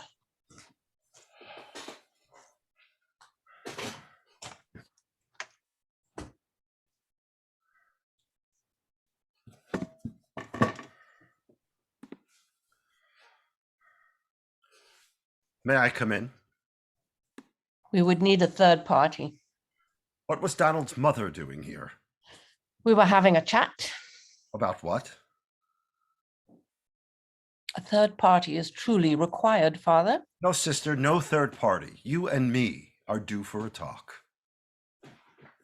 You have to stop this campaign against me. You can stop it at any time. How? Confess and resign. But I want to go back again because I want to get you started in the right direction, John. Realize that by closing that door and not inviting a third party in, you're breaking all sort of rules and regulations. And you have to make that decision in an instant. You know what I'm saying is, and that when you make that decision, it's almost like that I do, you know what I mean? All of that is tied into that really outrageous decision that you're making, is to shut that door behind him and leave the two of you in there alone. Does that make sense to you? Yes. Yeah, it's the danger of what you've just done that also just puts you a little bit off of your game at the very top, because God, you're even questioning whether you're doing the right thing before you start doing the right thing. If that makes any sense to you at all, but it's a more dangerous moment. And I want to make sure that you realize the danger of that. Okay. And I want you, and Mel clearly sets up the fact that it is a dangerous moment. It's good. All right, here we go.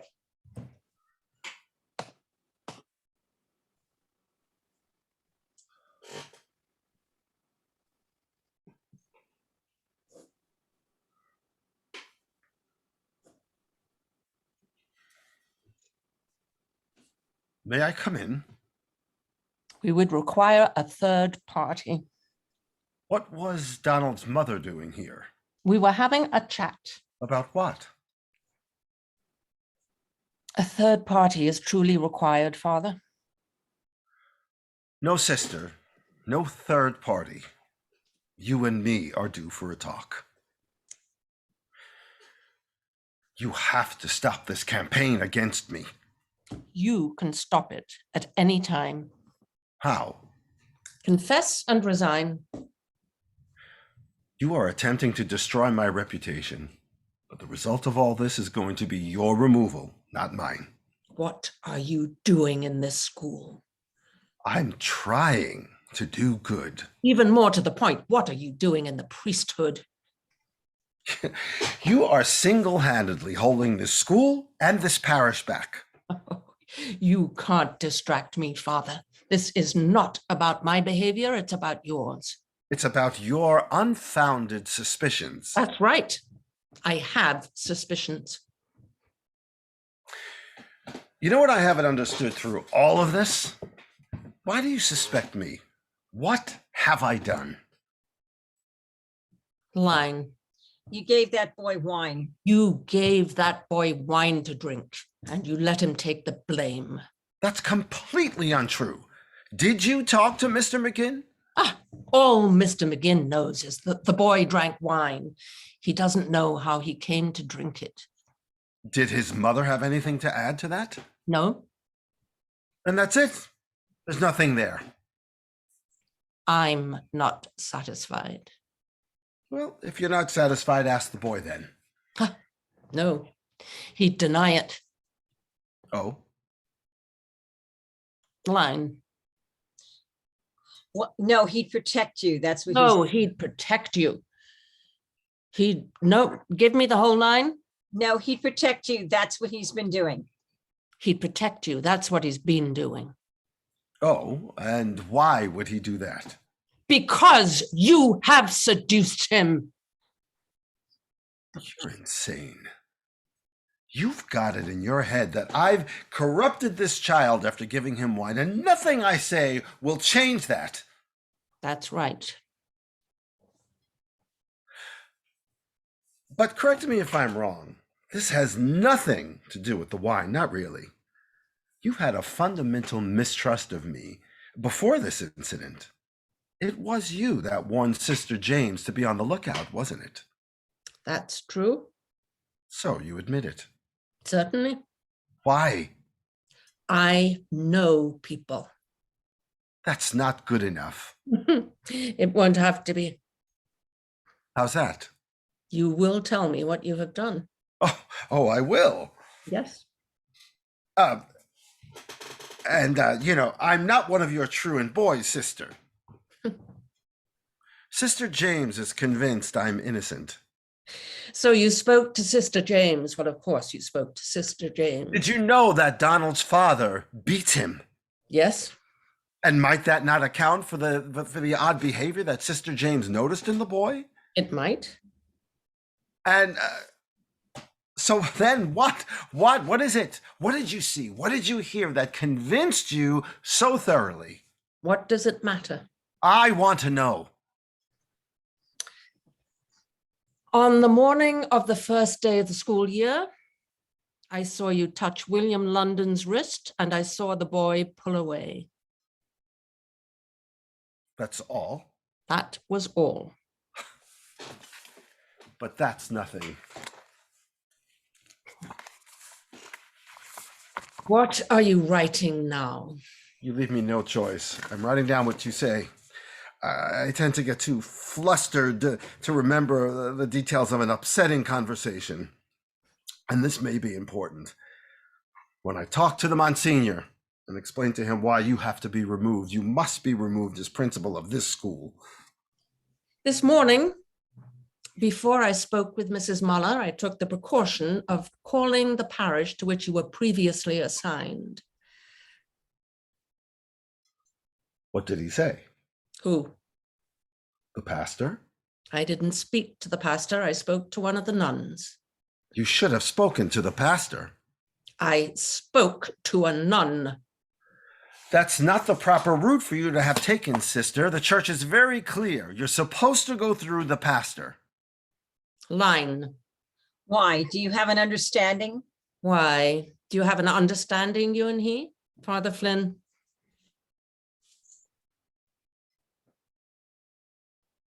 Line. You have a history. You have a history. You have no right to go rummaging through my past.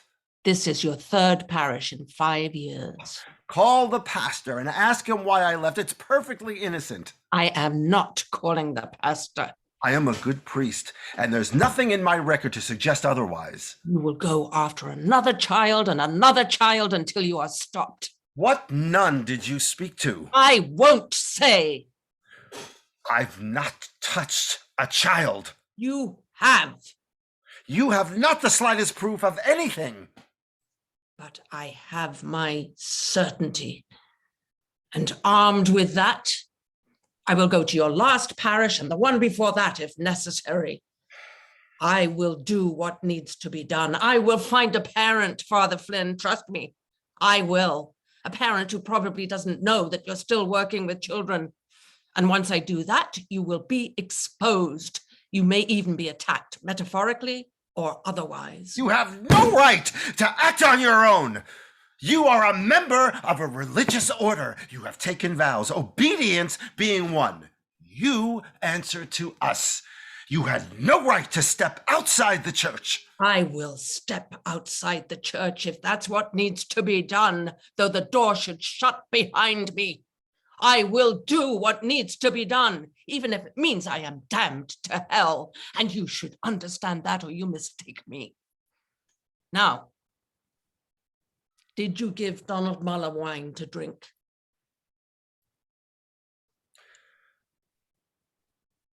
Have you never done anything wrong? I have. Mortal sin? Yes, And? I confessed it. Did you give Donald Muller wine to drink? Whatever I have done, I have left in the healing hands of my confessor, as have you. We are the same. We are not the same. I do not justify what I do and go on. I admit it, desist, and take my medicine. Did you give Donald Muller wine to drink? No. Mental reservation? No. You lie. Very well. If you will not leave my office, I will. And once I go, I will not stop. Wait. You will request a transfer from this parish, and you will take a leave of absence until it is granted. And do what? For the love of God, my life is here. Don't. Please, are we not people? Am I not a person, flesh and blood, like you? Or are we just ideas and convictions? I can't say everything. Do you understand? There are things I cannot say. Even if you can't imagine the explanation, sister, remember there are circumstances beyond your knowledge. Even if you feel certainty, it is an emotion and not a fact. In the spirit of charity, I appeal to you on behalf of my life's work. You have to behave responsibly. I put myself in your hands. I don't want you. My reputation is at stake.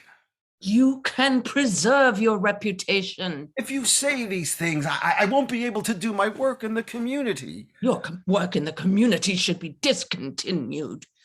You'd leave me nothing. That's not true. It's Donald Muller that has nothing, and you took full advantage of that. I have not done anything wrong. I care about that boy very much. Because you smile at him and sympathize with him and talk to him as if you were the same. That child needed a friend. You are a cheat. That warm feeling you experienced when the boy looked at you with trust was not the sensation of virtue. It can be got from a drunkard with his tot of rum. You're a disgrace to the collar. The only reason you haven't been thrown out of the church is the decline in vocations. I can fight you. You will lose. You can't know that. I know. Where's your compassion? Nowhere you can get at it. Stay here. Compose yourself. Use the phone if you want to. Good day, Father. I have no sympathy for you. I know that you are invulnerable to true regret. And cut your nails.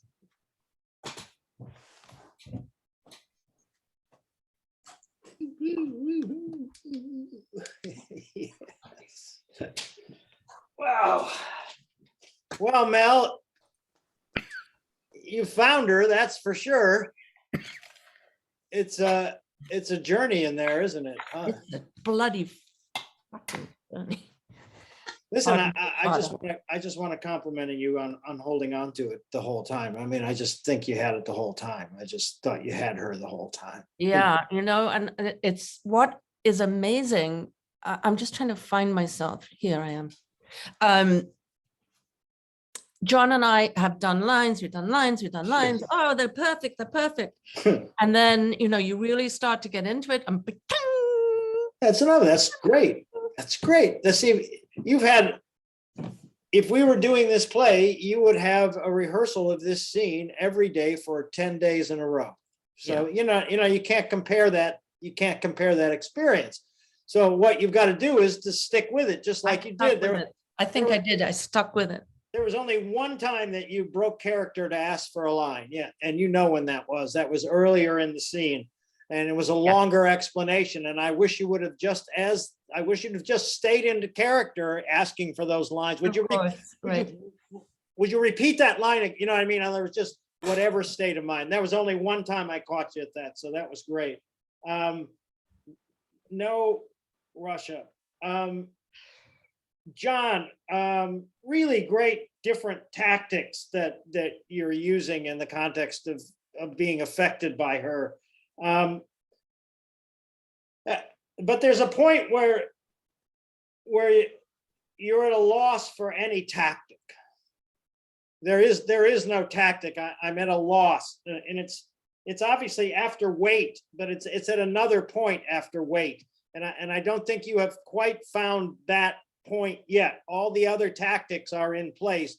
I love the way you're standing up for yourself, the way that you're using a threat against her sometimes you're using different things all the way through. But to me, to make the scene really, really powerful is I want to see him when he is completely out of tactics.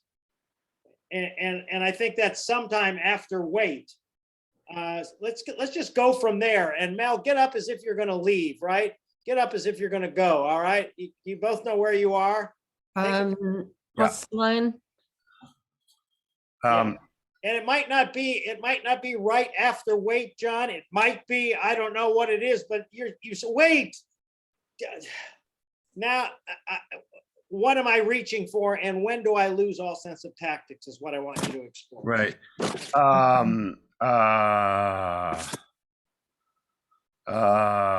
the wait is? Wait comes right after, if you won't leave my office, I will, and once I Yeah. go, I will not stop. Let's go from there. It's you say you lie. Very well then. Yeah. Yeah. You lie. Are you ready, John? Yeah, give me 1 second. Sorry. Okay. You lie. Very well. If you won't leave my office, I will. And once I go, I will not stop. Is this when I get up? I'm Yes. sorry. Yeah. And what, again, John, let's take it back again. Good, John. And watch it and just be, she's walking out on me. She's fucking walking out on me. You know, you got to watch that for a minute. And that is your moment of indecision. And then a big decision is wait, right? So it sounds like you're going to confess something, but what you're confessing is that you have no more tactics. I don't know what to do anymore. You're going to walk out on me. Anyway, let's explore it from there. Yeah, Same spot, yeah. Mel. You lie. Very well. If you won't leave my office, I will. And once I go, I will not stop. Wait. You will request a transfer from this parish. You will take a leave of absence until it is granted. And do what, for the love of God? My life is here. Don't. Please. Are we not people? Am I not a person, flesh and blood, like you? I can't say everything. Do you understand? There are things I can't say. Even if you can't imagine the explanation, sister, you have to remember there are circumstances beyond your knowledge. Even if you feel certainty, it is an emotion and not a fact. In the spirit of charity, I appeal to you on behalf of my life's work. You have to behave responsibly. I put myself in your hands. I don't want you. My reputation is at stake. You can preserve your reputation. If you say these things, I won't be able to do my work in the community. Your work in the community should be discontinued. You leave me with nothing. No, that's not true. It's Donald Muller that has nothing, and you took full advantage of that. I have not done anything wrong. I care about that boy very much. You have. That line. It's because you smile at him and synthesize with him. Oh, Yes. That's okay. That's okay. That's okay. That's okay. That's exactly what I'm looking for, John. I mean, it's a horrible space, isn't it, John? It's like I have no more tools. I have nothing more but the truth, but my compassion, but my feeling, but my love. I mean, that's all I've got left, right? I mean, it sounds like a lot, but it's not. That's exactly the right space, John. You know, So you want me to get up and actually leave? Because yeah, well, I like that moment when actually you do go. It gives him a moment to decide before he hears the door shut. You know, that's an important moment for John's character is not to say, wait right away, I'm going to go, but I'm going to go. And then it's like, it's happening to me. And how do I stop it? Wait. Right. So that just, he doesn't know what he's going to say after he says, wait. Okay, good. Right. Yeah. That's why it's such an important moment for his character, right? It's great. And then from then on, John, you're just firing on confusion and doubt Right. straight. Except then I come back again and I have one more tactic where I say I can fight you. Well, yeah, it's an old tactic that didn't work before, but yeah, you can pull that out, but you've already used it, right? But you think, I mean, all that demonstrates is that he thinks it's his strongest suit. The protection of the church, which has always been the strongest suit for priests, is the why he repeats that again. And I think he repeats it out of a deeper desperation of the fact that he had no tactic. So I might as well go back and use one that I know it didn't work before, but what else can I do but use the hierarchy to help me out? If that makes any sense. Yeah, it does. Okay, good. This scene is so good. It's so good for both of you. It's just, I love it. And I love how it's progressed. And I love the decisions that all of you guys, that both of you have made all the way through this. Terrific. Thank you. Thank you. And just for my sake, just tell Mel that this week she had the character right from the get-go, right? I mean, there was no negotiation with this woman. I mean, this woman knew all, it's just, and I think that also helped you so much, John, is because, you were put up against this slippery slope, and you just get to the top and man, she just pushes you right and you slide right back and you have to fucking crawl up again. I think we bounce off each other. Yeah. So the more confused and desperate I see him get, the happier, the more I'm fed. I'm winning. And if I could add some subtlety to that is, in those cases, you don't have to be as forceful. You can be completely confident in what you're doing, but there can be a sense of enjoyment in your confidence. And not a sense of force, a sense of enjoyment that he has no other, you've got it. Right. And I think that that'll give her another level as well. Good. Okay, makes sense. Good, you guys. Nice work. Great scene. Wow. Okay, yeah. Riveting. Absolutely. Riveting. Yeah, Yes, John. yeah, awesome. I just really reread the play and I really realized, because I had read the play, but then so just really realized how this scene is the buildup from, well, obviously any place like that, it's a buildup from everything that happened before that, but I really see where, what's happening for him in the frustration in. So much so that he's breaking all protocols. I mean, that's what I meant about the very beginning of the scene is you start out the scene breaking a protocol. But so is she. Well, yes and no. I mean, she's gotten what she's wanted, right? She's gotten what she's wanted. But I think there is also a moment where she doesn't know what's going to happen when you shut that door. And I think she's protecting herself a little bit too there, because she doesn't get what she wants. She doesn't get a third party. She knows that she's got to deal with you on a one-to-one basis. And she lied. She lied about calling the nun and whatever else, because she admits to Sister James in the last scene. Yes. That she lied. Yeah. Yep. Absolutely. So she really didn't go. I mean, if you look at it, she really did not go through the proper channels of. Well, no, of course not. And she chooses her moment. It's like, oh my God, this is my perfect opportunity. I've got him right at the edge of vulnerability. Now this is when I lay this little lie on him and trip him over. But it doesn't happen. But right. Well, and she says it was her way of testing him, because she believes if he really didn't do it, he would have stayed. Yeah. And if it was not true, the lie wouldn't have had any merit or something like that. Yeah. Right. Yeah. Good. Okay, you guys, good. Let's go to Cam and Rob. All right. Thank you. Mm-hmm. Okay. Let me get it up on the screen.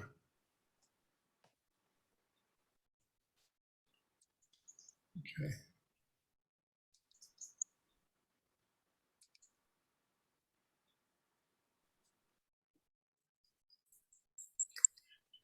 I love with that hazy effect, the way they just walk out of oblivion into focus. It's very cool. All right. Okay. Anytime you want to start, here we go. I'm just waiting for Oh, I interrupted the start. I'm so sorry. I'll shut up. Okay, here we go. No, Cam, you're not up on the screen. Oh, I'm not? You're Now on you- my, now you- now you she's, Here I am. there you Okay. I'm here. are. Okay. All right, great. Bye. All right. You ready? I'm saying goodbye to my husband. Or you can start. Okay. Ta-da!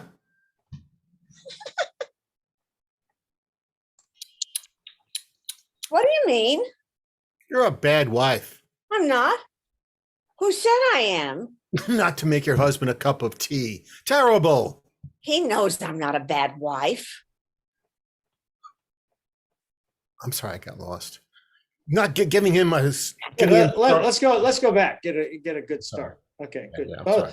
And both of you should look to your left when you say goodbye to the husband so that he's not going in two directions at once. Okay. Is that the left? Yeah, that's the Okay. left. That's correct. Yeah, that's the left. Show him your left, Rob. No, that's your right. That's your That's right my- hand. Yeah, it reverses in the picture. Oh. All right, so you want me to? Yeah. We've been doing it like this on this side. Well, she didn't do it on that side. She did it on the other side. Oh, I don't know.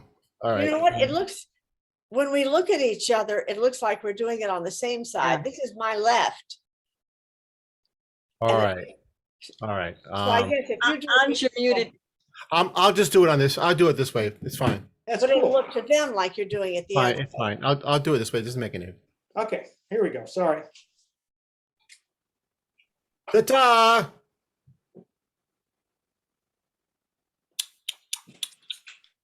What do you mean? You're a bad wife. I'm not. Who said I am? Not to make your husband a cup of tea. Terrible. He knows I'm not a bad wife. Giving him sour milk instead. It wasn't sour. Disgraceful. You mind your own business anyway. You won't find many better wives than me, I can tell you. I keep a very nice house and I keep it clean. Whoa! Yes, and this house is very well known for a very good boarding house for visitors. Visitors. Do you know how many visits you've had since I've been here? How many? One. Who? Me. I'm your visitor. You're a liar. This house is on the list. I bet it is. I know it is.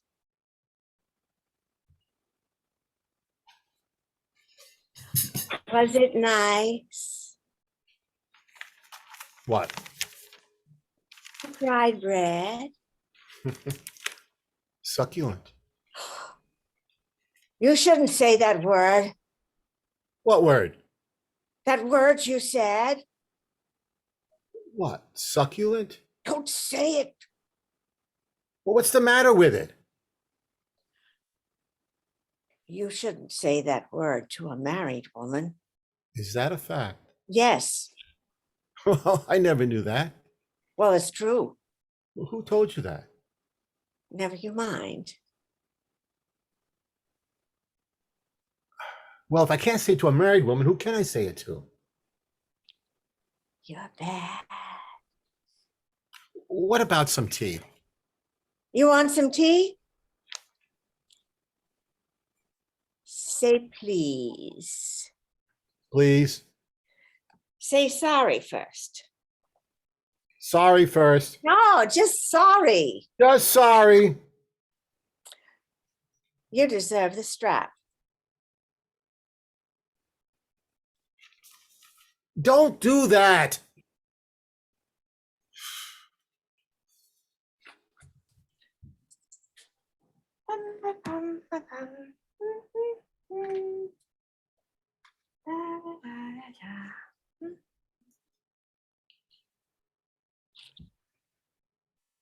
I brought the pot in. I don't know what I'd do without you. You don't deserve it, though. Why not? Go on calling me that. How long has the tea been in the pot? It's good tea, good strong tea.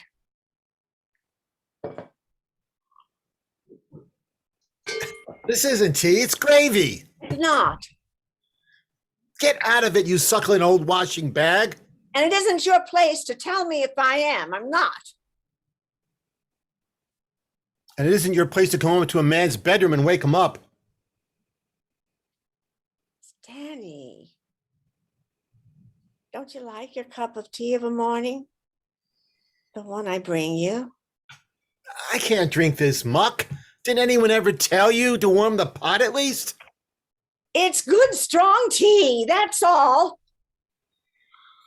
Oh, God, I'm tired.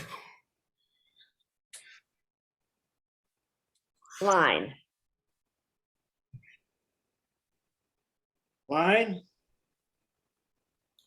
It's my next line, and you're doing the dusting. Oh, it's a fucking business. Okay, let's go back.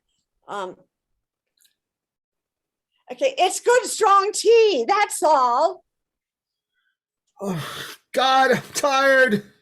Jeez.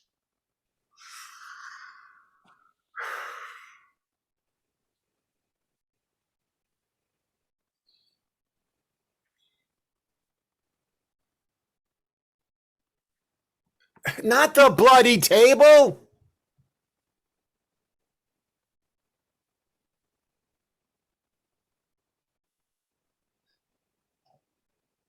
Stan, What? am I really suck you land? Oh, you are. I'd rather have you than a cold in my nose any day. Just saying that. Look, why don't you get this place cleared up? It's a pigsty. And another thing, what about my room? It needs sweeping. It needs papering. I need a new room. Oh, Stan, that's a lovely room. I had some lovely afternoons in that room. Mm.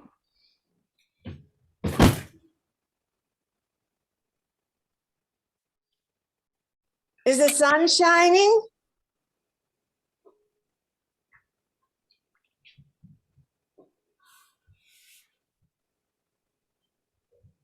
What you smoking? A cigarette? You're gonna give me one? No. I like cigarettes. Tickle, tickle, tickle, tickle. Get away from me.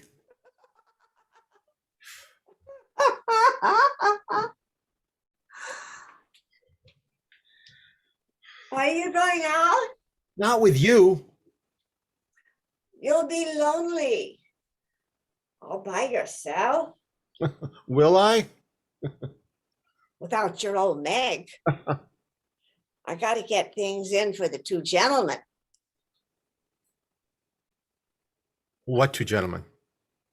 I'm expecting visitors. What?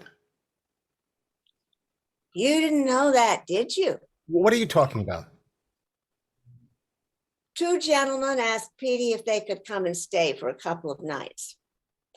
I'm expecting them. I don't believe it. Well, it's true. You're saying it on purpose. Petey told me this morning, When was it? When did you see them? last night. And who are they? I don't know. Didn't he tell you their names? No. Here? They wanted to come here? Yes, they did. Why? This house is on the list. But who are they? You'll see when they come. They won't come. Why not? I tell you, they won't come. Why didn't they come last night if they were coming? Perhaps they couldn't find this place in the dark. It's not easy to find in the dark. They won't come. Someone's taking the Michael. Forget all about it. It's a false alarm. A false alarm. Where's my tea? I took it away. You didn't want it. What do you mean you took it away? I took it away. What did you take it away for? You didn't want it. Who said I didn't want it? You did. Who gave you the right to take away my tea? You wouldn't drink it. Who do you think you're talking to? What? Come here. What do you mean? Come over here.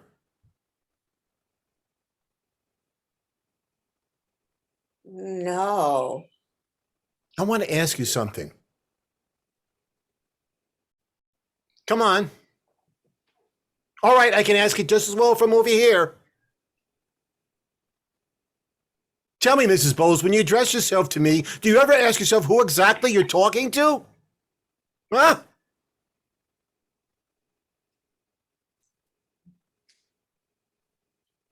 See.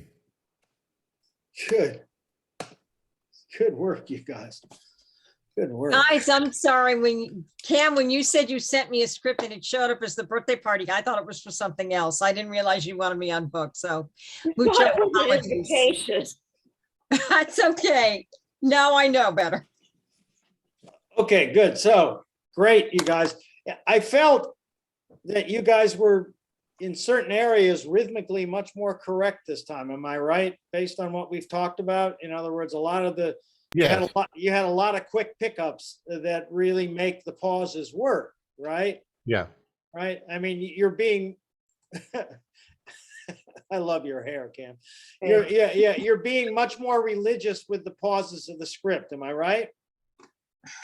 Yeah, I am. I think there's one moment when Cam didn't do something that I saw, but for the most part, she was excellent. Both of you. So there's a line that is, husband goodbye, who said, I know it is. Who has that line? Very at the very beginning. I know it is. And is there a pause after that line? Wait a Is minute. there a written pause after that line? Hold on. Just curious. Oh, that's when what it is, wait a minute. I know it is, that is when I look, I'm waiting for him to push, there's business. He pushes away the, Okay, good. So there was a pause there, right? yeah, there was a pause. Good. A pause for business. That's good. Pause for business, for him to push away the fried bread and pick up the paper. Good. And then I want to ask, there's another line, not the bloody table. That's somewhere in the middle of the scene. Yes, that's Where is that? where she starts. She's wiping things down, and there's a long pause there because she's wiping things down. And Great. then when she Great. gets to the table, then I react to her because she's dusting around, my whatever. So dusting around tea. So there is a pause there. That's a written in pause.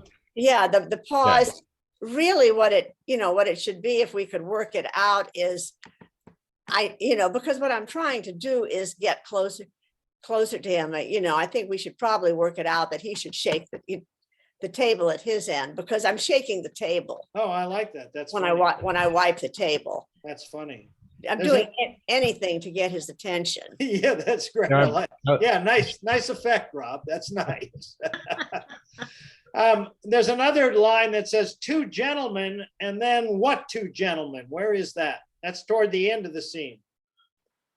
Is there a pause between those two lines?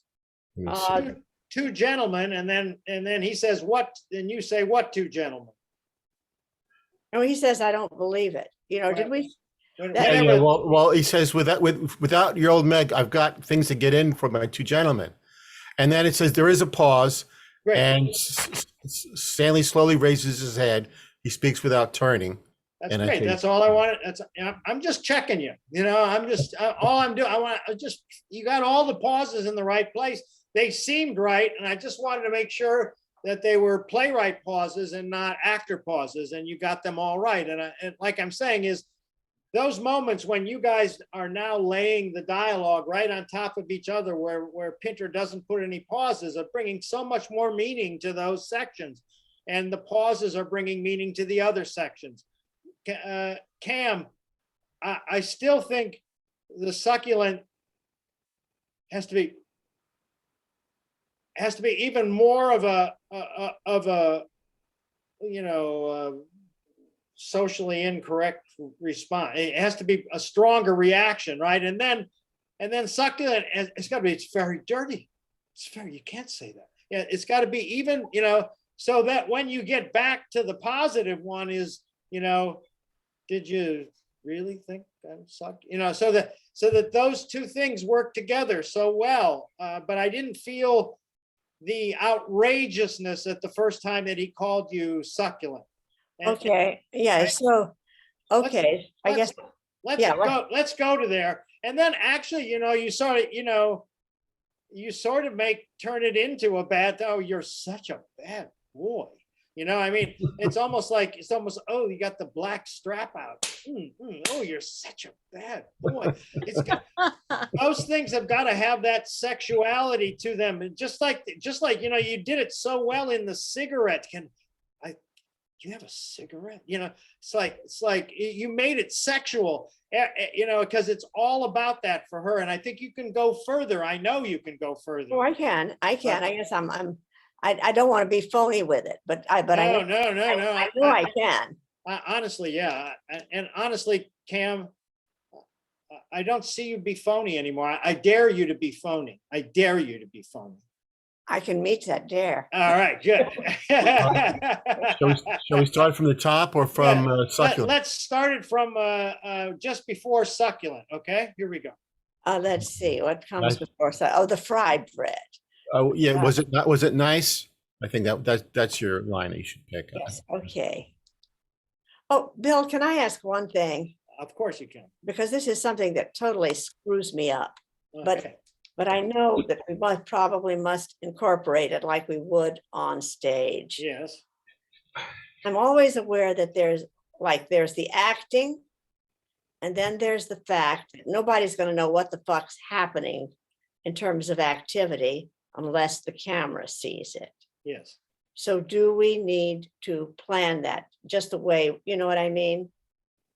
Well, if you can possibly, without making it look like you're doing too much, if you can possibly make the activity visible, it'll help, Yeah, of course, shaking the table would be. Yeah, that'll help. But an invisible activity works as well. I mean, if there is a way to demonstrate it visually, great. If there's not, then don't go out of your way. I believed your non-visual activities as well. Okay, because I mean, I'm more like they never see the plate with the fried bread, and so nobody knows that anything's happening there. Okay. All right. And I've got the book now if you need anything, so. All right, so we're going to go just before your outrageous reaction to him saying that you're succulent, and then you're going to turn it into a sexual thing. Here we go. Okay, so was it nice? That's your line. Okay. Was it nice? What? The fried bread. Succulent. You shouldn't say that word. Good. Let's go back. That's good. So, Cam, instead of, there's no pause in there, is there? You shouldn't say that word. Yeah, I mean, it's like, oh, motherfucker, you shouldn't say that word. Yeah, in other words, it's got to be that. It's got to be motherfucker. You shouldn't say that word. Oh, motherfucker, you shouldn't say that word. I mean, you shouldn't say that word. Okay, good. That's as far as I want you to go, and I completely believe it. Okay, if you believe it, I mean, it's like you just said motherfucker. Okay, here we go. I was thinking, suck my cock. Oh God, I love you, Cam. You always come up with something dirtier than I can. I love that. Okay, here we go. Same spot. Was it nice? What? The fried bread. Oh, succulent. You shouldn't say that word. What word? The word you said. What? Succulent? Don't say it. What's the matter with it? You shouldn't say that word to a married woman. Is that a fact? Yes. Well, I never knew that. Well, it's true. Who told you that? Never you mind. Well, if I can't say it to a married woman, who can I say it to? You're bad. What about some tea? You want some tea?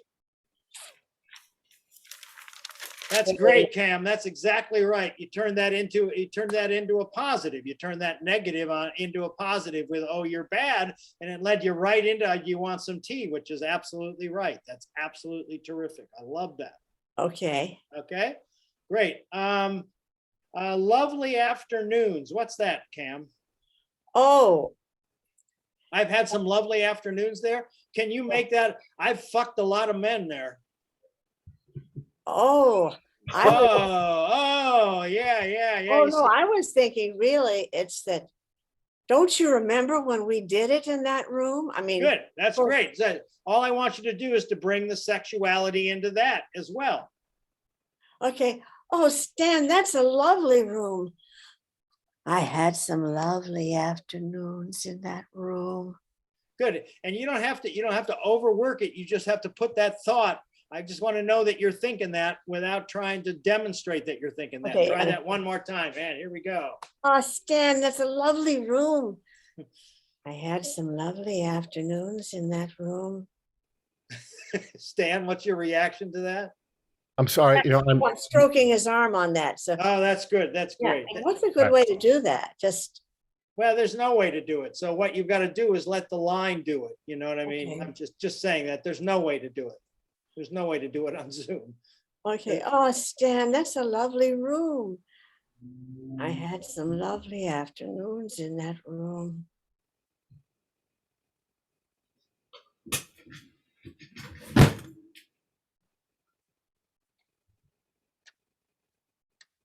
Is the sun shining?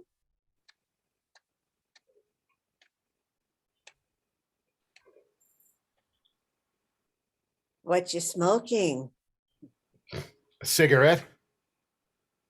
You gonna give me one? No. I like cigarettes. Tickle, tickle. tickle. Get away from me.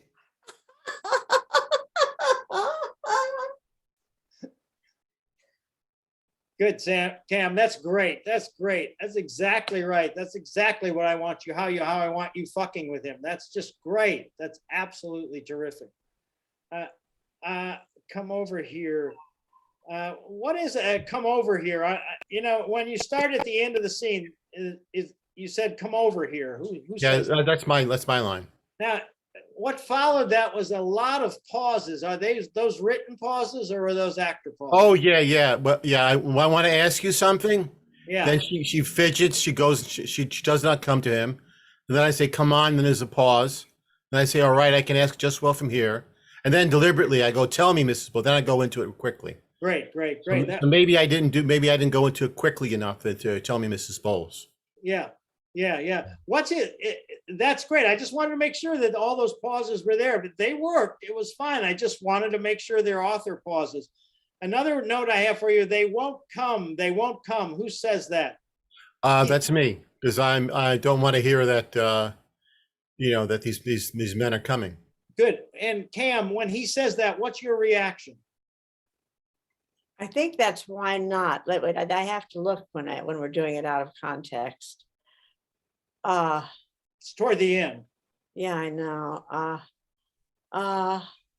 Perhaps They won't come. They won't come. Though if it's one line, it's why not?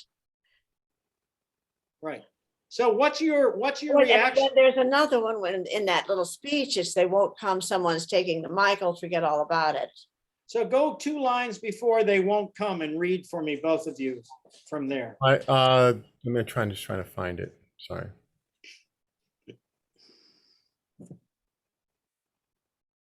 Page 11. Okay.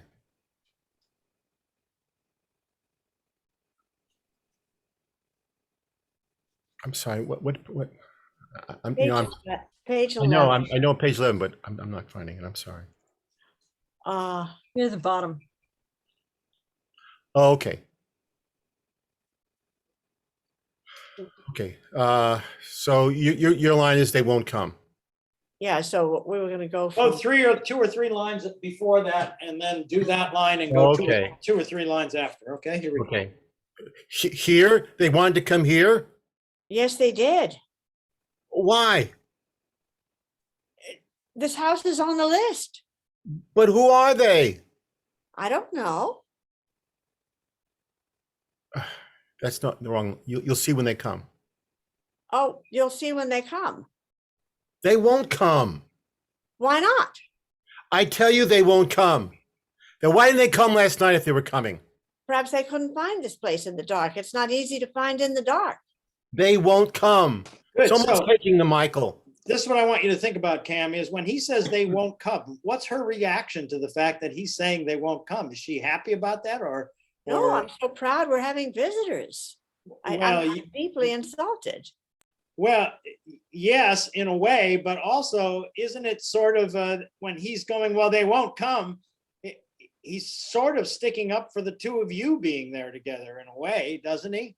Yeah, So that can be a positive, right? So that you can play with those reactions in a positive nature, enjoying the fact that you've made him jealous, okay. right? okay. That's what I'm saying is, and I think that was sort of in the back of her mind, part of her intent was to make him jealous about the other people that are coming. Well, it's not going to be all about you anymore.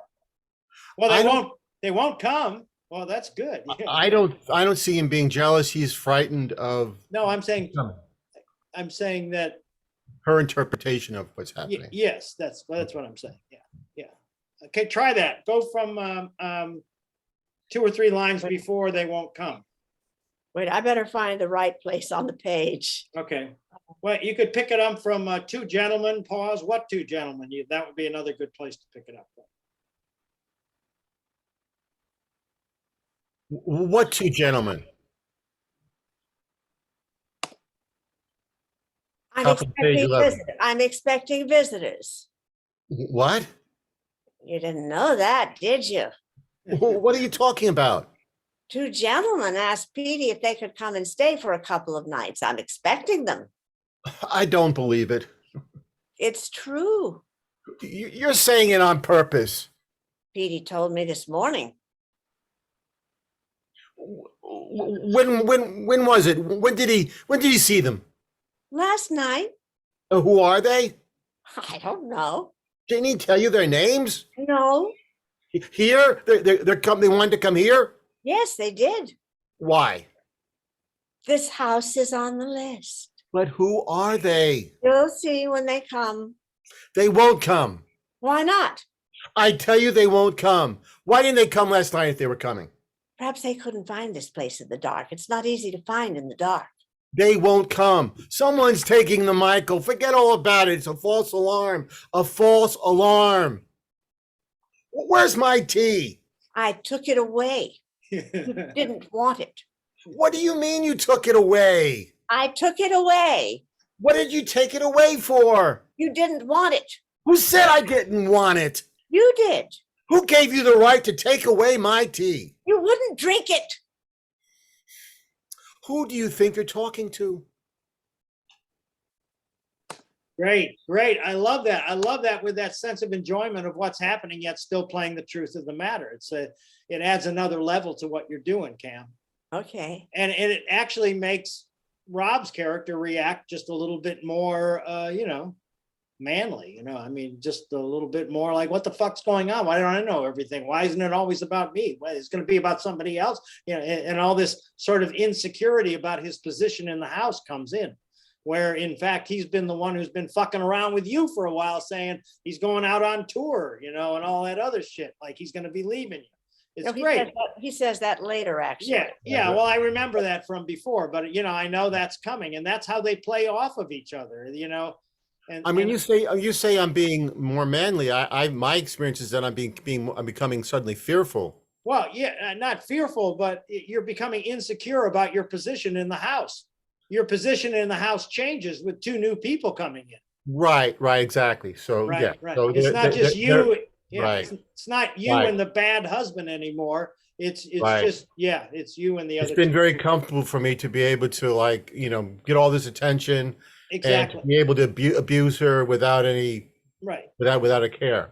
So you're just seeing how it's making your position insecure. And then when you feel insecure, that's what she loves is she's create a reaction in you. That's why she can enjoy that. It's nice. Right. You know, it's all about it's all about trying to hit the other person's button, it seems to me, you know? And that's what's really working so well in the scene that I want you guys to build on. It's really working well. Wow. Come on back, everybody. Nice job on that scene. God, don't we? I mean, it just gets better every week, you know, with the two of you. It really does. But what, you know, we worked on it, even though I was coughing up a storm.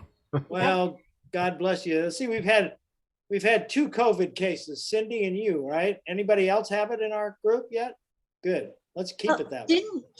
I thought, John Vasili, that you guys had it before anybody knew what it was, or am I wrong? No, that was me. I definitely That was me. had it. That was I Cam. definitely had it. Oh, it was Cam that had it. Oh, okay. Yeah. I've had a bad cold since early November and was coughing too. And You're not sure whether it was it or not. no, it's right? not. I mean, I've been having COVID tests. It's not COVID, but I'm just saying I've just had this bad cold. I have this ear infection. I can't hear out of my left ear. It's ridiculous. Is it done? Is it still there? The ear infection? Oh yeah, I've been going. I first I went to an urgent care when I first got it, and they gave me antibiotics. Then I went to an ear specialist, and she gave me prednisone. And now I have to have a hearing test, and they're going to see what they want to do. And they said they can drain it. They go into the eardrum and make a little incision, and they can drain it, which makes me a little bit nervous about cutting into the eardrum. But yeah, I'm surprised. It sounds like it was an infection. You know, and I had a similar situation a couple of years ago, and they gave me a medicine, and it took care of it. But then I had vertigo for 6 months oh god, because the infection left some particles inside of my ear, and every time I moved in a certain direction, those particles hit there. And for like 6 months, every time I would get vertigo. And this is the worst part about getting vertigo is when you get it, what you're supposed to do is not try to correct it, is to lean into it and let the vertigo happen. And then those things finally start to dissolve. But, you know, be careful there, John. I hate, it just throws your whole life everything. off. Everything. Your perception of everything. You get a little. Have to be careful going downstairs. Thank God it hasn't affected your acting. That's all I got. It's the fact in me because I've been taking advantage of it because I've practiced in my clarity now. Oh my God. Well, you know, I just want to tell you something, Vasily. You know, now that you've mentioned that, is your dialect is getting so much more understandable on a week-to-week basis. I don't know if anybody else has noticed that as well. I actually, you know, it's so Definitely. funny you just mentioned that because John and I we were just talking about this, and I said, you know, I said that I've noticed that my English has been better and better. I just go, what do you mean? You know, well, because I can speak much clearer. That's what it feels, and I can speak even faster. Yeah. Well, and you're more relaxed with it. You know, you're more comfortable with it. Anyway, I just wanted to. Yeah, very much. Are you doing something to make that happen, or is it just happening? Well, I think it's you know, because I've been taking your class, you know, for many years already. It's been very helpful. I think it's just in a very subconscious level happening. Well, yeah, this by might listening all the time. By listening all the time. That's great. Vasily, can I just say one thing? It's your English is not getting better. Your American is getting better. Well, if I speak a lot, boy, I can pick it up from you a lot. I'll tell you that for sure. She's speaking from experience there because you hear that. He had such a lovely English accent, and now it's all I can ask American. you. Oh, I can ask you. I guess she told you. Yeah, I guess so. What was it? I think there was some slyness in that, don't you? Oh God. All right. So let's go to next would be Cam and Anj, right? You said you had a Yeah. Does that sound right? John and I, with the, Oh yeah. Okay. is somebody on book for Cam or I? Oh, I don't need any Oh, more. well, we don't need it. Okay, okay. Okay, so we're I gonna mean, go, I'm not off book yet for this one. Okay, so- well, neither am I, so, Okay, hold on for 1 sec while I change my setup because I'm. okay. this So- one. 2. That is really wild. It's like you're walking into a dream. I know, I love Yeah, maybe I should walk in from the rear it. in birthday party. Instead of, That would, Pinter would love that, yes. okay. Pull this down. What is this piece? This is from Afterplay, Afterplay afterplay. by Ann Mira. Ah, Okay. Okay. Two old college roommates. Ann, here we go. Wait a minute, wait a minute. Let me know when you're ready, because I can't see you the first moment. And. Oh, I gotta get.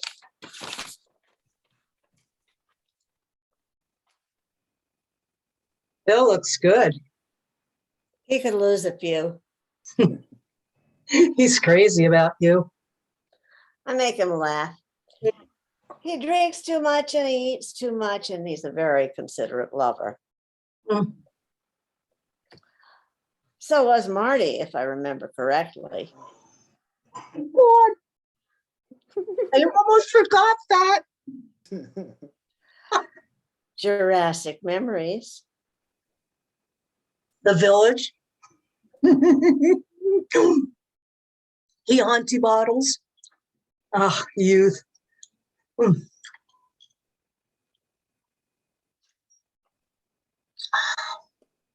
You were a lousy roommate. You were worse. You stole Marty away from me. You snared him in your Shiksagoddess net. You tossed him to me like a party favor.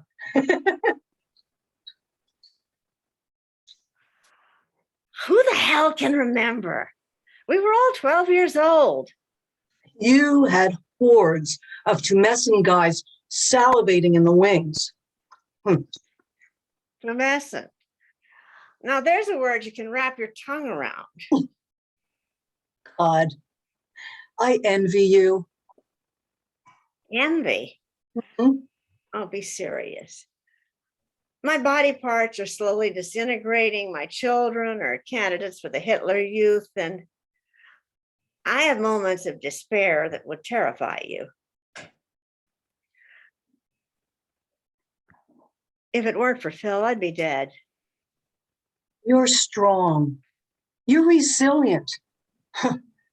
You're everything I ever wanted to be. Oh, don't do that to me. Don't put me in some superwoman box. I'm a quivering custard like everyone else. I never had my 15 minutes. I skirted the area, but I never had my 15 minutes. You had ardor. You had lustiness. You had desire. Oh, that. We were young. I didn't know what the hell I was doing. Screwing my brains out. I never had that.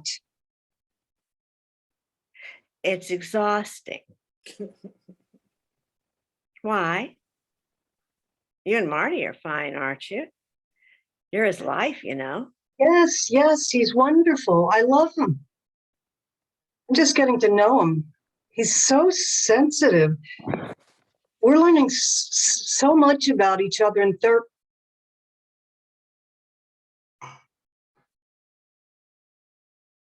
Sorry. Give yourself a break. Passion. I never had passion, and now it's too late.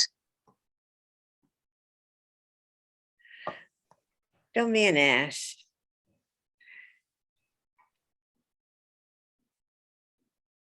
If Marty's slowing down, do what everybody else does. Get a vibrator. It's not Marty. It's me. Toxic nonsense of impurity. I'm strangling in ancient rosary beads. I'm trapped in some eternal lint.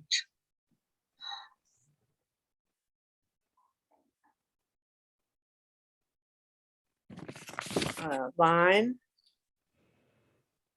Oh, you've been married forever and all that time. Didn't you ever, Yes, yes, it was pleasant. It was, I don't know. Marty's too good, too kind. I need some fantasy Neanderthal who would treat me like, dirt? yes. Whatever works. It's disgusting. It's only disgusting when somebody else does it. Use your imagination. Get Marty a motorcycle jacket. Wear an old negligee that he can rip off you. Dress up's fun. Bill loves it. You are hilarious. I'm serious. You got a great guy. I know. I'll cherish him. Yes, yes, I know. The motorcycle jacket is genuine leather Okay. with a lot of zippers. Right.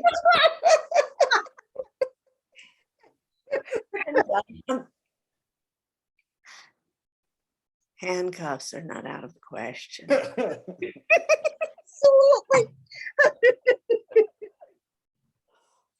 Oh.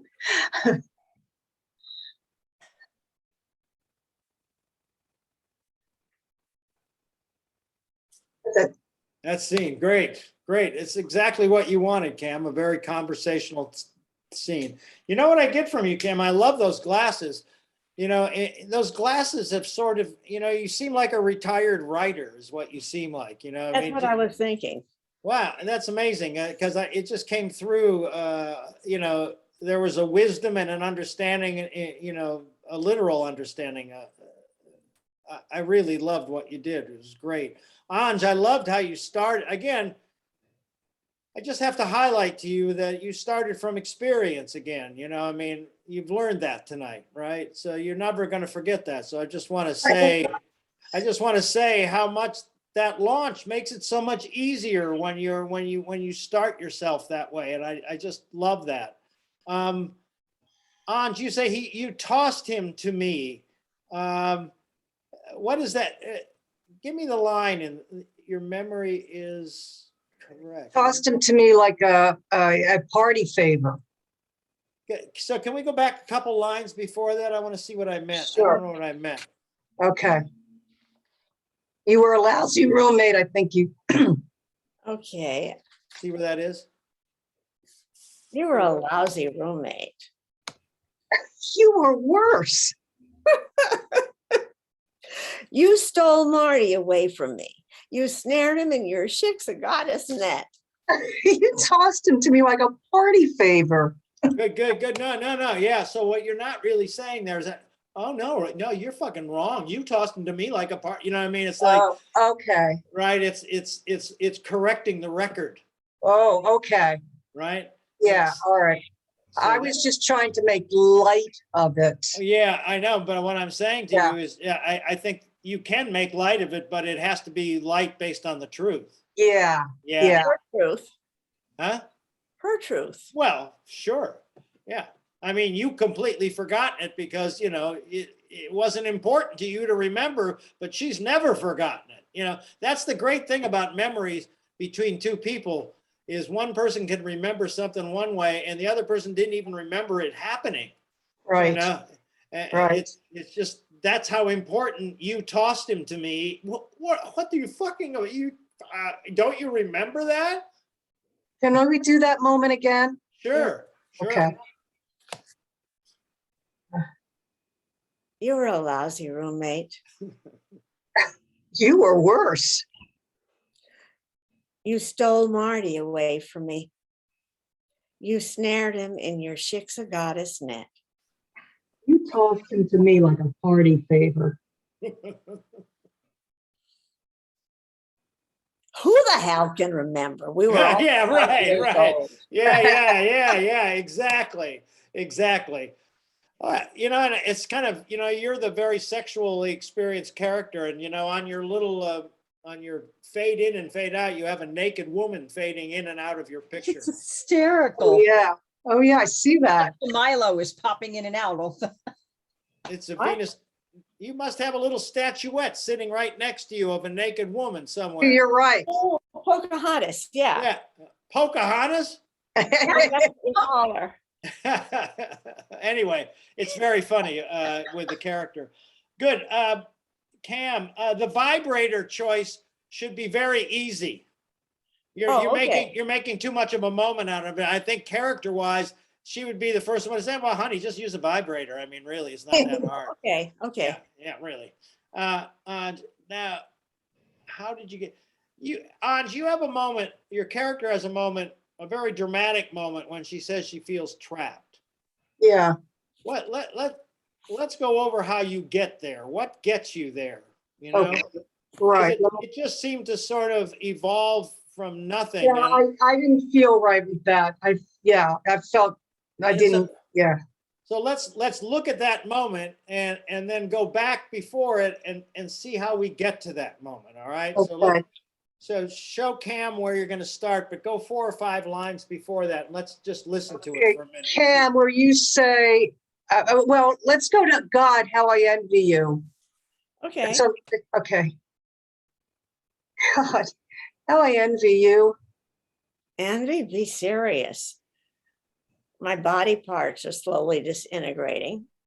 My children are candidates for the Hitler Youth, and I have moments of despair that would terrify you. If it weren't for Phil, I'd be dead. You're strong, you're resilient. You're everything I wanted to be. Please don't do that to me. Don't put me in some superwoman box. I'm just a quivering custard like everyone else. I just talk loud. I never had my 15 minutes. I skirted the area, but I never had my 15 minutes. You had ardor, you had lustiness, you had desire. Oh, right. We were young. I didn't know what the hell I was doing. Screwing my brains out. I never had that. It's exhausting. Why? You and Marty are fine, aren't you? He's your life. You're his life, you know. Yes, he's wonderful. I love him. I'm just getting to know him. He's so sensitive. We're learning so much about each other in I'm sorry. Give yourself a break. Passion. I never had passion, and now it's too late. Don't be an Good. So that's where you admit it, right, Anj? Yes. But I think she starts feeling it about 5 lines before that when the other character is talking about that. You know what I mean? I think she starts feeling it there and starts feeling what she didn't have through the other character that gets you to that moment. It can't just come up. Right. You got to start. Okay. I thought I had worked it up to that, but I guess it didn't. Yeah, so you see what I mean, though, right? Yeah, absolutely. Let's go back again to wherever you want to start to try to feel that. All right. Okay. All right. And it's just got to sort of start to build in you, and you've got to deny it a little bit, but know that it's there. Know that it's there, and then just let it go. See what happens. I'll take it from you're strong, you're resilient. Mm-hmm. You're strong, you're resilient, you're everything I wanted to be. Oh, don't do that to me. Don't put me in some superwoman box. I'm a quivering custard like everyone else. I just talk loud. I never had my 15 minutes. I skirted the area, but I never had my 15 minutes. You had ardor, you had lustiness, you had desire. Oh, that. We were young. I didn't know what the hell I was doing. Screwing my brains out. I never had that. It's exhausting. Why? You and Marty are fine, aren't you? You're his life, you know. Yes, yes, he's wonderful. I love him. I'm just getting to know him. He's such a sensitive. We're learning so much about each other in therapy. I'm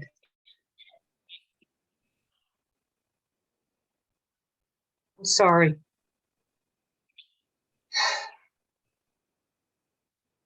Give yourself a break. Passion. I never had passion, and now it's too late. Don't be an ass. If Marty is slowing down, do what everybody does, get a vibrator. Stop, Marty. Great, great, great. Absolutely terrific, Aj. You see how, I mean, it was like you could feel it coming, you know, and then it just comes and then you hang on to it, and then she throws the vibrator joke in without a second break, and it just breaks you up and it takes you out, you know, it allows that to release. That's great. That's great. Because it just seemed to sort of jump, the trapped moment just seemed to jump up on me, and you need to start it sooner. That's all. Yeah. Great. It's a great scene, ladies. It's Yeah. really And nice. next time I will have the lines. Good. Good. Well, you guys got the characters and you understand each other, and it's very conversational, very honest, and actually very funny, you know. Just I like it. Come on back, everybody. Absolutely great, isn't it? I love it. So now my memory is gone. So who's next? Who needs Vasily, you and John? Seemed Yeah. You and Cindy, and then John, you and who? Mel. No, And No, Malik, no. would- Anj and I would be on therapy, and then Cindy and I have the other Beyond Therapy scene with the therapist. and I would love to do the scene with Cam, You want to do which scene with Cam? the Fallen Angels, I'd love to read it. It's, Noel Coward. Oh, it's the first read of that scene? yeah. All right. Okay. I just want to say that, you know, Anj and I, we were supposed to do Beyond Therapy for the last time. And we haven't done that We yet. didn't do it. So, I mean, if you want to wait till next week, I mean, I don't know, but No, let's do you and Anj, and then we'll do Cam and who was that with? Who are you Mel. doing? Huh? Mel. No. Mel, yeah. Okay. All right. So let's do you and Anj, and then we'll do Cam and Mel. let me just get my stuff. Okay, you guys want me on book? yes, that'd be Yes, great, just in please. case. All righty.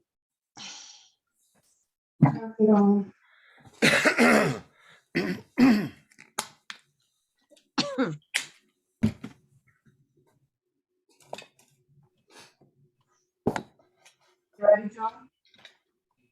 Yep.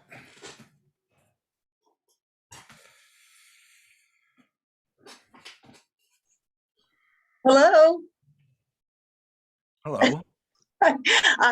Are you the white male, 30 to 35, 6'1", blue eyes, who into rock music, movies, jogging, and quiet evenings at home? Yes, I am. Hi, I'm Prudence. I'm Bruce. Nice to meet you. Won't you sit down? Oh, thank you. As I said in my letter, this is the first, I've never answered an ad like this before. Oh, me neither. I mean, I haven't put one in before. And I thought this time, why not? Right, me too. I hope I'm not too macho for you. Oh, no. So far, you seem wonderful. You have lovely breasts.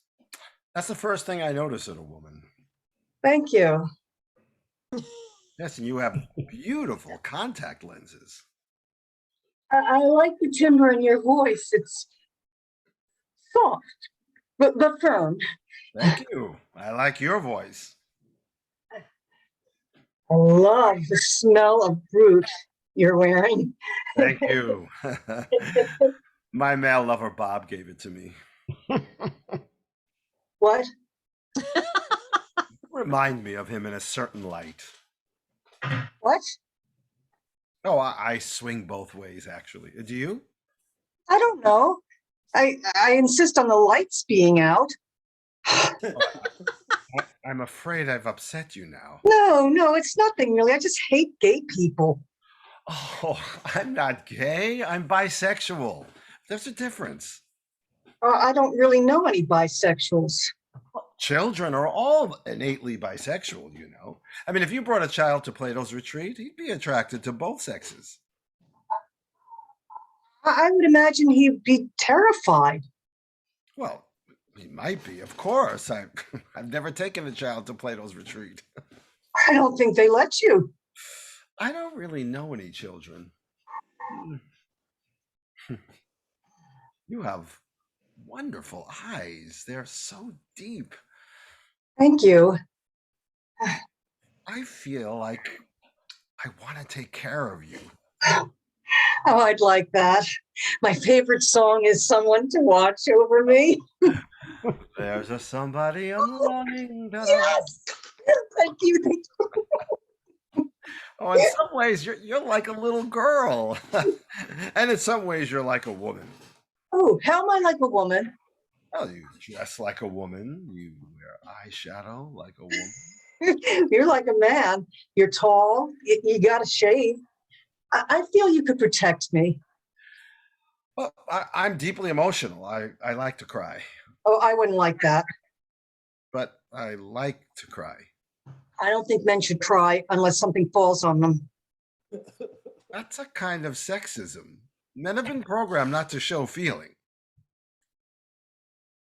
Don't talk to me about sexism. You're the one who started talking about my breasts as soon as I sat down.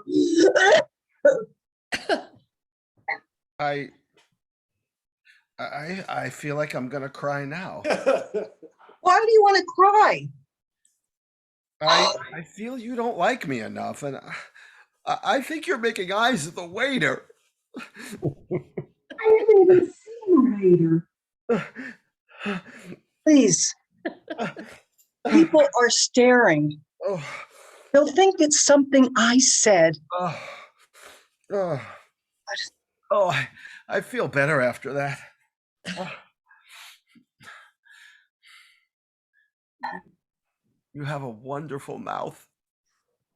Thank you. I want to marry you. Do you feel ready to make a commitment? I can tell you're very sensitive. I feel I need to get to know you better. Well, I feel we agree on all the issues. I mean, I feel you like rock music and movies and jogging and quiet evenings at home. I think you hate shallowness. I bet you never read People magazine. I do read it. I write for it. Me too. I write for it too. Well, freelance actually. I send in letters. They printed one of them. Oh, what was it about? I wanted to see Gary Gilmore executed on television. Oh, yeah. I remember that one. Mm-hmm. Did you identify with Jill Clayburgh in An Unmarried Woman? Yes, I did. Me too. We agree on everything. Oh, I want to cry again. Please, I don't like men who cry. I like them to be strong. Oh, well, you'd quite like Bob then. Who? You know. Oh. I feel I'm irritating you. No, it's just that it's hard to get to know somebody, and the waiter hasn't come, and I'd like to order. Oh, well, let's start all over again. Hello, my name is Bruce. Hello. Prudence. That's a lovely name. Thank you. That's a lovely dress. Thank you. I like your necklace. It goes nicely with your chest hairs. Oh, thank you. I like the nail polish you're wearing. I have it on my toes too. Really? Let me see. I think it's wonderful that you feel free enough with me to put your feet on the table. I didn't put my feet on the table. I put one foot. I was hoping it would get the attention of the waiter. Oh, we agree on everything. It's amazing. Oh, I'm gonna cry again. Please, you're annoying me. Oh, uh, What is the matter with you? I feel you're too dependent. I feel you want me to put up the storm windows. I feel you should do that. I didn't say anything about storm windows. Oh, you're right. I'm wrong. We agree. What kind of childhood did you have? Oh, nuns. I was taught by nuns. They really ruined me. Oh, I don't believe in God anymore. I believe in bran cereal. It helps prevent rectal cancer. Yes, I like bran cereal. I want to marry you. I feel ready in my life to make a long-term commitment. We'll live in Connecticut. We'll have 2 cars. Bob will live over the garage. Everything will be wonderful. I don't feel ready to make a long-term commitment with you. I feel you're insane, and I think I should get going. Oh, please, don't go. No, I don't think I should stay. Oh, don't go. They have a salad bar here. Well, maybe for a little longer. You're afraid of life, aren't you? Well, Your instinct is to run away. You're afraid of feeling, of emotion. That's wrong, Prudence, because then you have no passion. Did you see Equus? That doctor felt it was better to blind 8 horses in a stable with a metal spike than to have no passion. In my life, I'm not going to be afraid to blind the horses, Prudence.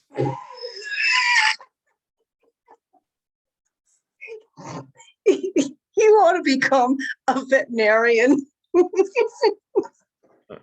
You missed the metaphor. Didn't miss the metaphor. I was making a joke. You just totally missed the metaphor. I could never love someone who missed the metaphor. Someone should have you committed. I'm not the one who's afraid of commitment. You are. Oh, try out. I was going to give you a fine dinner and then take you to see the tree of wooden clogs and home to my place for sexual intercourse. But now I think you should leave. Oh, you're not breaking up with me, buddy. I'm breaking up with you. You're a real first-class idiot. And you're a castrating frigid bitch.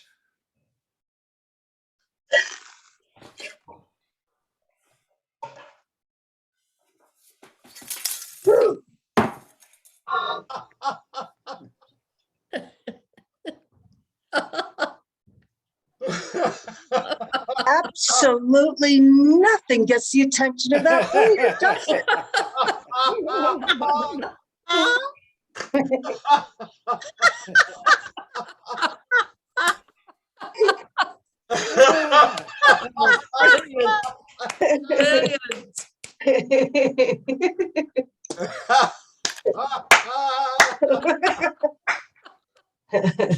What can I say? I just love it. I just love it. Both of you are just so good in that scene. It's just, if you know, it's like maybe we should do a scene showcase one night. You know, Yes! I was going That to would be suggest That's so that. funny, John. I was just talking to them about the possibility. I wanted to talk to you because I thought that instead of doing a full play, since we've all worked so long on some of these characters, that maybe you choose like the best scenes. And I thought even if we did like like we do different scenes, but maybe like with Beyond Therapy, if we do like this scene, our first date, yeah, and yeah. then we do somebody else's scene, we come back to the second date that they had, Right, go to other, you know what I'm saying? And right. since because I feel like everybody's been working so hard and I think everybody's doing so well. And the other thing is I think, and Polaris people love scene nights. They have them all the time and people pay to see them. And I think it would be great for a plug for this class too, for more people to see the work we're doing within the class and be inspired Well, that's what I was thinking. to study with you.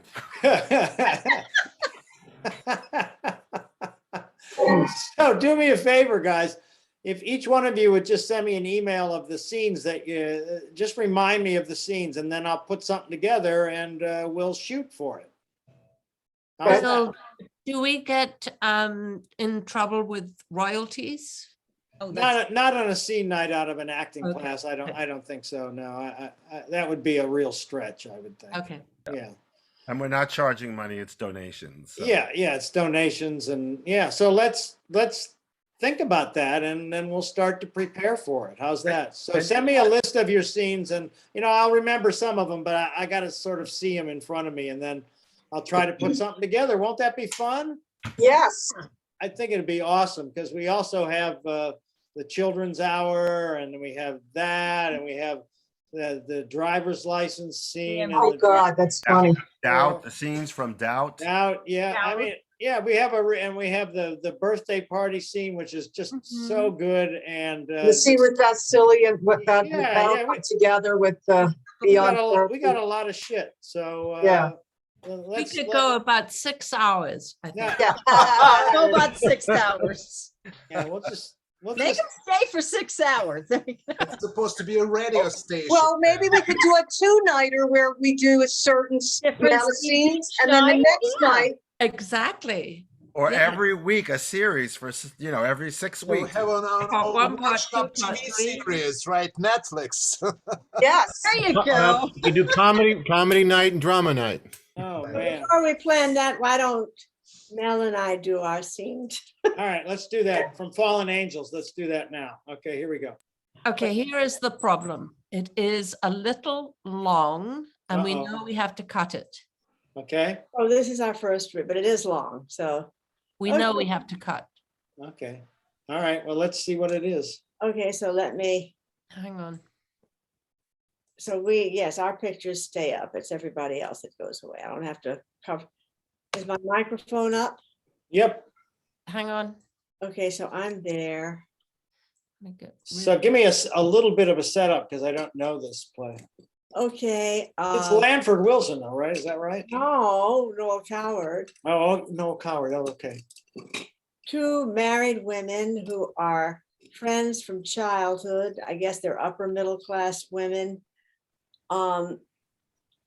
Happily married, but long time married.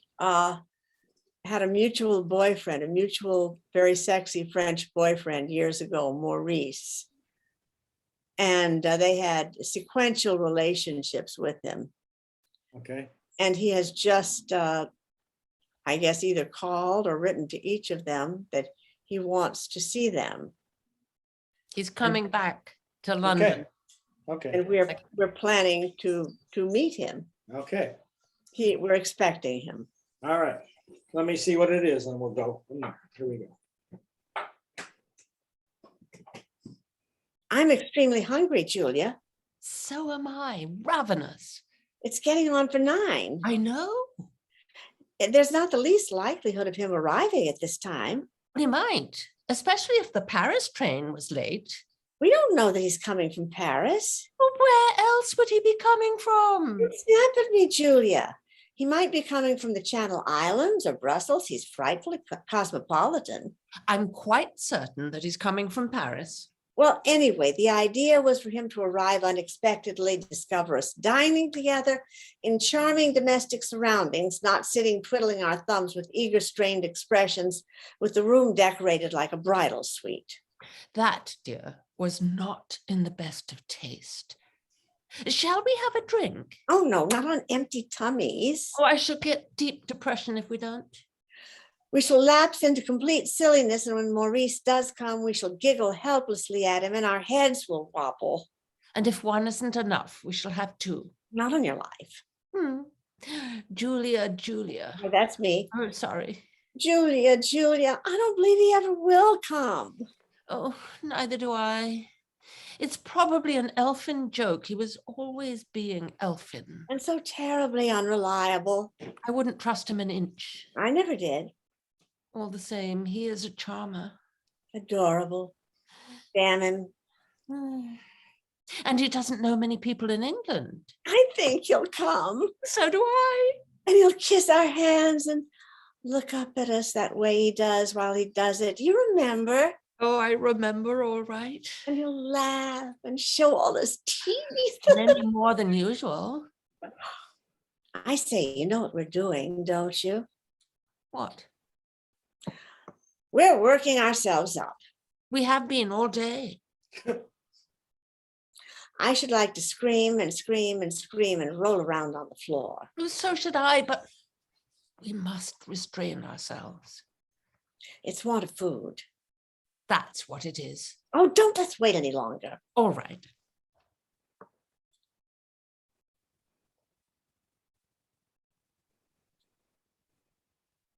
I think that's you.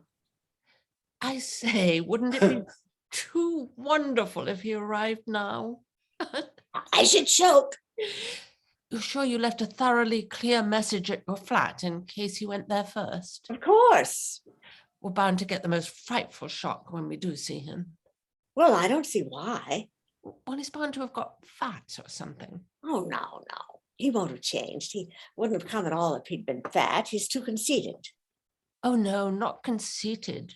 A little vain, perhaps, naturally. With those eyes, who can blame him? Oh, and those hands. And she. Oh, legs. Oh, Jane. Oh, Julia. Will you have more wine? No, thank you. Oh, come on, do. Well, tidge it up. I'm feeling much better now, aren't you? Well, it's been such a wonderful adventure. It hasn't started yet. Oh, yes, it has. I've enjoyed today enormously. Oh, Jane, how can you? It's been damnable. Yes, but it's been so exciting. And I do love something to break the monotony. Don't be young, Jane. You're being superior, but you're just as thrilled as I am. I see such blackness ahead if we're not careful. We mustn't lose our heads. Perhaps he won't want us this time. Oh, I suddenly have beastly pangs about Fred and Willie. So have I. We're being so disloyal. Yes, but only in thought so far. Ring, ring. My God, I'll go. I'll go. It's my house. Quick, toss for it. Grabbing a fork, rough or smooth? Rough. Rough it is. Hello? Yes. Park 8720. Yes. Hello? Yes, speaking. It is. It is. Is that you, Maurice? It can't be, it can't be. Oh, Uncle Hugo, is that you? Oh, I thought it was someone else. oh, damn. He's playing golf with Willie. Oh, damn, damn, damn. Oh, shut up, Jane. What, Uncle Hugo? Yes, all right. I'll tell him. Goodbye. Stupid old fool. Oh, I hate all Fred's relations anyway. He's probably gone straight to an hotel. We'll have a lovely hot bath, change his clothes, and come on here after. I wonder. Oh, yes. He always had a bath after a journey, remember? I hadn't forgotten, dear. And he'll wear a soft silk shirt with a dinner jacket, so beautifully careless. Oh, do stop, Jane. You're making me feel dreadful. I can see him now, threading his way between the tables outside Florian's on the Piazza San Marco. We used to have coffee there always, and then stroll languidly along the Piazzetta. I wore a lovely green scarf, and then drift over the lagoon to hitch our gondola to a serenata and lie back and look up at the stars while darling little men in soft shirts poured out their sentimental souls in the most shattering tenor voices.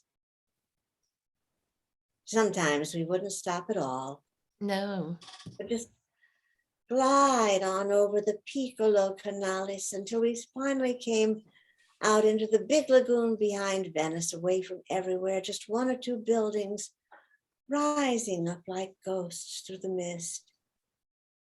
Then Maurice would take me in his arms, and the world seemed to go Have away. some more wine. No, thank you. Well, don't shout. I shall shout if I like, Julia. You mustn't be dictatorial. Let's have a toast.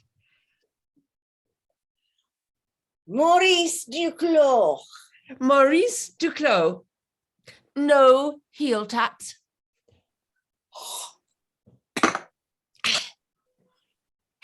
Julia, wouldn't it be awful if a tree blew down and killed Fred and Willie on the golf links? Jane, how can you? It would serve us right. It would be too awful. I should never forgive myself. Neither should I. Oh, there is a frightful gale blowing. Oh, the wind. Such things do happen. No, they don't. Not if you don't about them. It's mind over matter. Julia, I do admire you because you're so strong and sensible. Nonsense, dear. It's just that I'm not afraid of life. You're brave. But I'm no braver than you, Jane, darling. We must both be brave, always. Oh, we must be brave always, no matter what happens. Even if Fred and Willie were killed, we should have to bear it. Yes, Jane, we wouldn't break down, would we? We'd face the world with a smile. Well, not quite a smile, dear, because we might be misunderstood. Oh, poor darling Fred. I can see Fred now being carried in on a stretcher. There's Willie on another stretcher. Oh, dear. Oh, Jane, don't. Have some more wine. No, thank you. Here you are. Thanks, darling. What are you laughing at? Oh, dear. Oh.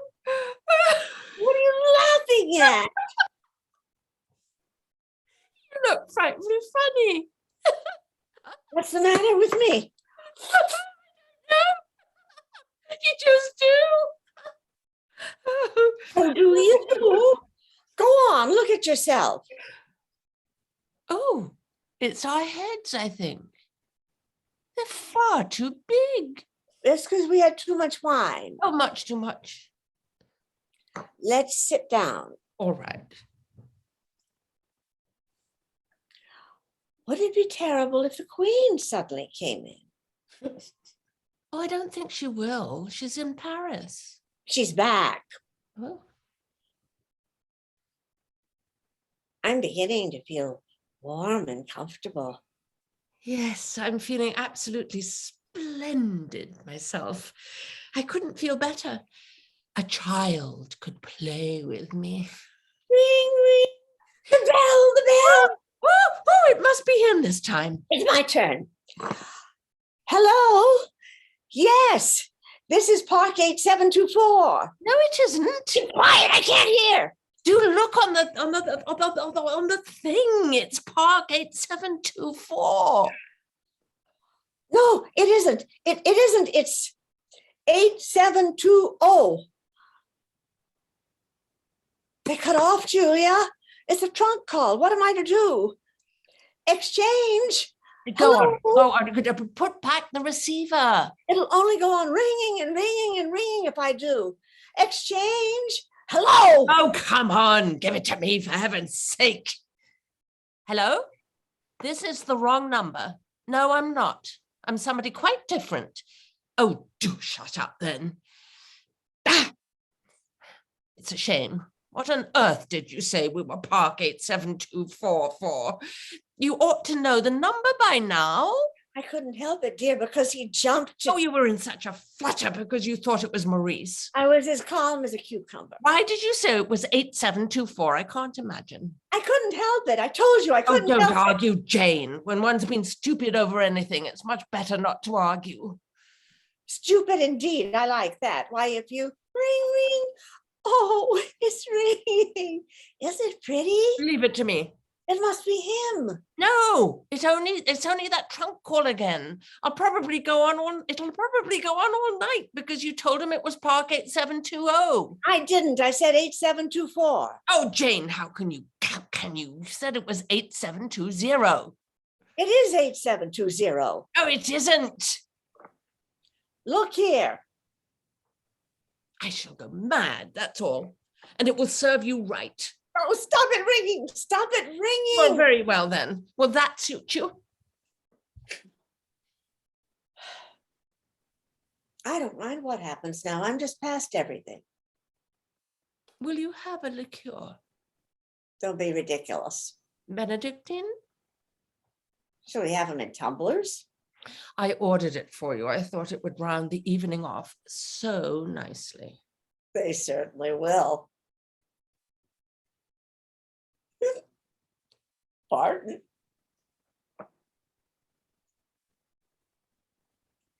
It is terribly strong. Well, it's supposed to make you feel rather. How thoughtful of you, dear. Will you have some fruit? I couldn't. Do. It rounds off the meal so nicely. Oh, for heaven's sake, stop rounding off the meal because it's getting on my nerves. Don't be so temperamental, Jane. It's only a suggestion. You think it would matter if I took off my shoes? Not in the least. They always do in Japan, I believe. Quite an old custom. If Maurice had any instincts, he'd arrive now. Looking marvelous. Make the most lovely sort of baffled scene. What would baffle him? Us, of course, because we'd be so gloriously aloof and stately. I shouldn't be aloof and stately. I should give in without a murmur. Then he'd want more. If you think that's the way to make him, you'd better encourage me. You don't need any encouraging. What do you mean by that? What I say. Oh, yes, of course. Anyway, Jane, I should never allow you to cheapen yourself. How dare you? How dare I what? Insult me. Didn't insult you. You did. You went too far. What you said was beyond a joke. It wasn't meant to be a joke. I hate jokes bitterly. Then you meant what I said? Meant what? How can anyone carry on a conversation with you when you keep on saying what all the time? If you can't say what I grasp, you better go to bed. That was exceedingly rude of you, Jane. I'm sorry, but you're annoying me. Unfortunately, this happens to be my flat. Oh, never mind. You'll get used to it in time. Oh, stop bickering, Jane. How can I stop bickering when you sit there abusing me? I never abused you. Yes, you did. You insinuated that I was brazen. Well, so you are brazen sometimes. We all are. It's human nature to be brazen sometimes. Nothing of the sort. Oh, do stop contradicting everything I say. It's infuriating me now. Who was it wouldn't leave London this morning? Why should I want to leave London this morning? I'm very, very disappointed in you. I thought you had a nicer mind than that.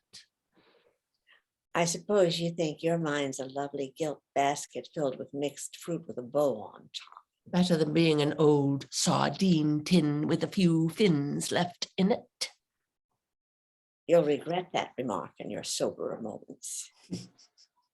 Perhaps you'd like a little soft music. Yes, if it would put you in a better temper. I had such an amusing letter from Aunt Harriet this morning. Did you? I thought she was dead. I think you must be muddling her up with someone else. Go on, dear. Tell me some more news. I love you when you're offended. I'm not offended, Jane. How dare you? Hurt, perhaps, and surprised.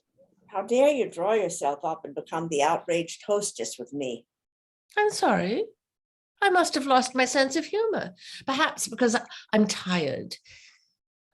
We've been together so much lately. I think we're grating on one another's nerves. You're right. Now tell me, where are my shoes? I really don't know. They can't have gone far. I should like to shake you and shake you until your eyes drop out. Indeed? Yes. When you're superior and grand like that, you rouse the very worst in me. Obviously. You make me feel like a French Revolution virago, Julia. I'd like to rush up and down Bond Street with one of your tiny heads on a pole. I think it would be as well for you to pull yourself together. I could bring you down to earth in one moment if I liked. What vulgarity. This is not vulgarity. It's something I was much more ashamed of than vulgarity, but I'm not ashamed of it anymore, Julia. I've kept something from you. I wish you'd go home, Jane. I must have realized all along that you were going to turn out false and beastly. What are you talking about? Never you mind what I'm talking about. Where are my shoes? Never mind about your shoes. What do you mean? Give me my shoes. They're probably under the table. You'd better go and get them. And now I'm glad that I did keep them to myself. Keep it to myself. That's better. I suppose you're still far too grand to be curious. It concerns Maurice. Oh, it concerns Maurice, does it? Yes, I thought that would rouse you. I think you'd better tell me if you don't want to wreck our friendship forever. It certainly will wreck our friendship when I do tell you, and I don't care. Julia, I know where he is. It's a lie. No, it's true. He telephoned me when I was dressing tonight. Jane. Yes, I didn't want to tell you because I thought it would have hurt your feelings. But now I know you haven't any feelings to hurt, only a shallow sort of social vanity. Well, where is he then? Tell me. I shall do nothing of the sort. I don't want you to rush round there and make a fool of yourself. Oh, how dare you? How dare you? I'll never speak to you again in all my life. You're utterly, completely contemptible. If it's true, you're nothing but a sniveling hypocrite. It's false. You're a bare-faced liar, and there's nothing to choose between you. Please go at once. No, I'm only too delighted. You must curb your social sense, Julia, if it leads you to drunken orgies and abuse. Oh, go away, go away. Certainly I shall, and it may interest you to know that I'm going straight to Maurice. Liar, liar. It's true, and I shall go away with him at once, and you and Fred and Willie can go to hell, the whole lot of you. My egg. The end. Wow. Wow. Wow. Holy mackerel. Okay. We know it's too long. We know. A bit. Yes. It's only 21 minutes. Not bad. Oh, well, we're definitely going to cut it. Yeah. You know, so I think that the real difficult part of this scene is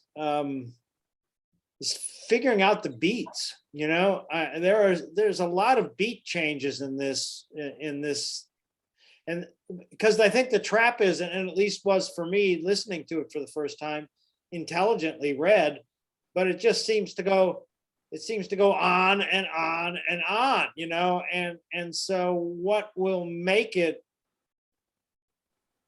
not seem that way is clearly laying out what each of you is trying to do at each different point in the scene. That there it feels, Mel, I don't know, it feels to me like you're trying to get her drunk. You know, it feels to me like that's a beat, you know, you trying to get her drunk, and then you actually succeed at getting her drunk, and in her drunkenness she manages to lift her editor and tell you something that she's been hiding from you the whole time. You know, I mean, you guys have got, when you do the cutting of this, you got to cut it up by beats.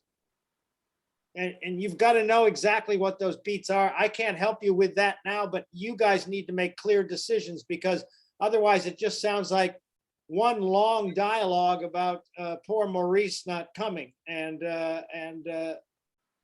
it just. Well, I don't think it's necessarily that she's trying to get me drunk. I think it really is the thing of we are bosom buddies. We start out as friends and we end wanting to kill each other. Well, yeah, but that happens in stages, you know what I mean? That happens because of what Mel's character says or does to you that crosses a line, and then when that line is crossed, you have to do something back to Mel that crosses her line. You know what I mean? That's what I'm talking about as far as working beats out and making it happen. That's what you guys have to ferret out in this scene, is what am I trying to do to her? And am I succeeding in doing it? And when do I succeed? And when I succeed, how does that make me feel, the other person feel? Well, what can I do back to her to count? You know, I mean, that's what it needs. Because it's just, at first reading, it's a very intelligent reading of a very difficult piece, because the trap of the piece is they can all sound like one thing, and it's not. There are many different tactics and beats going on there that are unclear at this point, that when you do the cutting, make sure that you know what you're cutting and why you're cutting. And it will be easy to do an edit. It would even be easy to get the whole stroke of the scene by editing out certain portions of it that are repetitions, because Noel Coward, like Shakespeare, repeats the same idea many times in different ways. And if you can ferret that out in how you edit it out, I like the idea of the fact that you pretend that you're the greatest friends in the world and you end up as mortal enemies. I love that stroke of that whole scene, but I want you to cut it so that it's really clear as to how that happens. You know, that's what I want you to think about. If that's all. And you know, she's lying. Jane is lying too. So she does. Maurice hasn't called her. Maurice hasn't called me. Well, that's great. So, you know, and so that's a beat that you're doing to try to get her back. You know what I'm saying? And it's got to be based on a reaction and you guys knowing when that happens. You know, you guys have to identify those beat points, and that's what has not been done in the scene yet. I can't really help you until I can feel those beat points, and then we can play them stronger. We can figure out how to. Possible that some of the beats, I mean, when I read the scene just logically, what it looks like to me is we're both nervous as hell at the top. It's been years since we've seen this guy. We are nervous. We're both prepared to commit adultery. You know, we wonder what or murder, you know, we wonder if he's going to look like us because we're older, you know, just all that stuff. And we have prepared this charming little dinner. Right. And we start to eat it and we get progressively drunk. Right. To calm our nerves. And to me, what the beats are is, at least once we work on it, I mean, now is the progression, the deterioration that happens as we get drunk. I don't see it. I mean, this is, you know I'm not supposed to argue with you, but the progression is, and also she's a dominant personality and I am less so, but so there's always. I wouldn't call a liar a less dominant personality. You're dominant in your quiet ways. Lying is the most quiet way to be dominant in the world. Just don't tell them the truth, and you got them by the ass. Listen, you know, you've sort of told me I love the stroke of the scene is you both start out like a bunch of nervous Nellies. You know, when you're nervous, your editor is in full force. Your editor is full-time working when you're nervous, because you're listening to everything that the other person's saying and making sure that you're saying exactly the right thing back because you're nervous. So, and then what happens when you get drunk at the early part of getting drunk is that you lose your editor. And so to me, what happens in the stroke of the scene is you have two people on high alert with their editors that gradually get drunk and we lose the editors, and then the truth comes out underneath all of it. That is the progression of the scene. So that's what I think. I think you ought to go with that premise, is that you're really guarding what you say. And as you gradually get more drunk, you accidentally say things because your guard is down. And then when you, both of you completely lose your editors, then all holy hell of how you really feel about, I mean, but it happens in stages. That's what I'm saying, is it happens in stages. Okay. So that is what we will work on. We'll figure out what to ditch. And Great. Okay. Good start. thank Lovely. Mel can help you a little bit with your British. Oh, I'm thinking she doesn't have to worry about them. Well, I would just at least make it, I will. very clean American. I would make it very clean American if you can't do British. That's all. I'm just saying. Okay, and it might be a good opportunity to start working on the British very gradually. Well, it might be fun. Yeah. I mean, and you're working with a British pro. So there you go. You Sounds couldn't like an episode of Ab Fab. ab fab. Really? It's ab fab? What's ab fab? Absolutely fabulous. Absolutely fabulous. Oh, okay. All right. Okay, listen, guys, that's it for tonight. Thank you so much. Great Thank you, work. Bill. Now, remember, we're not meeting next Sunday because you are performing. So we're meeting on my birthday, January 12th at 6:30. Okay. Get to sing happy birthday. I will officially be Birthday. 73. So there you go. Oh, no. Bill, are you still down in Florida? Huh? No, I'm back in New York. Did you Oh, get back okay? Were the planes canceled? Or? We were just so blessed and lucky. We traveled on Christmas Day. Our flight was not canceled. Everything went great. I mean, it was a pain in, obviously I got a dog and I got golf clubs and I got all this other shit. But, we made it back, and God was on our side. That's for sure. We didn't get canceled. Like, we could still be stuck down there. So Yeah. Delay. Great. Yeah, that would be great. That'd be great. listen, you all did. I can't tell you how far you're all going. You How just, many classes we have left now? I don't even know. this is number 3. You got 3 more. Okay. Okay. All right. Well, that's we'll do 3 more. We'll do 3 more. We'll set it up and then we'll do our scene showcase. Okay. All right. Okay, you guys. All right. Love you. Talk to you soon. Okay. Bye.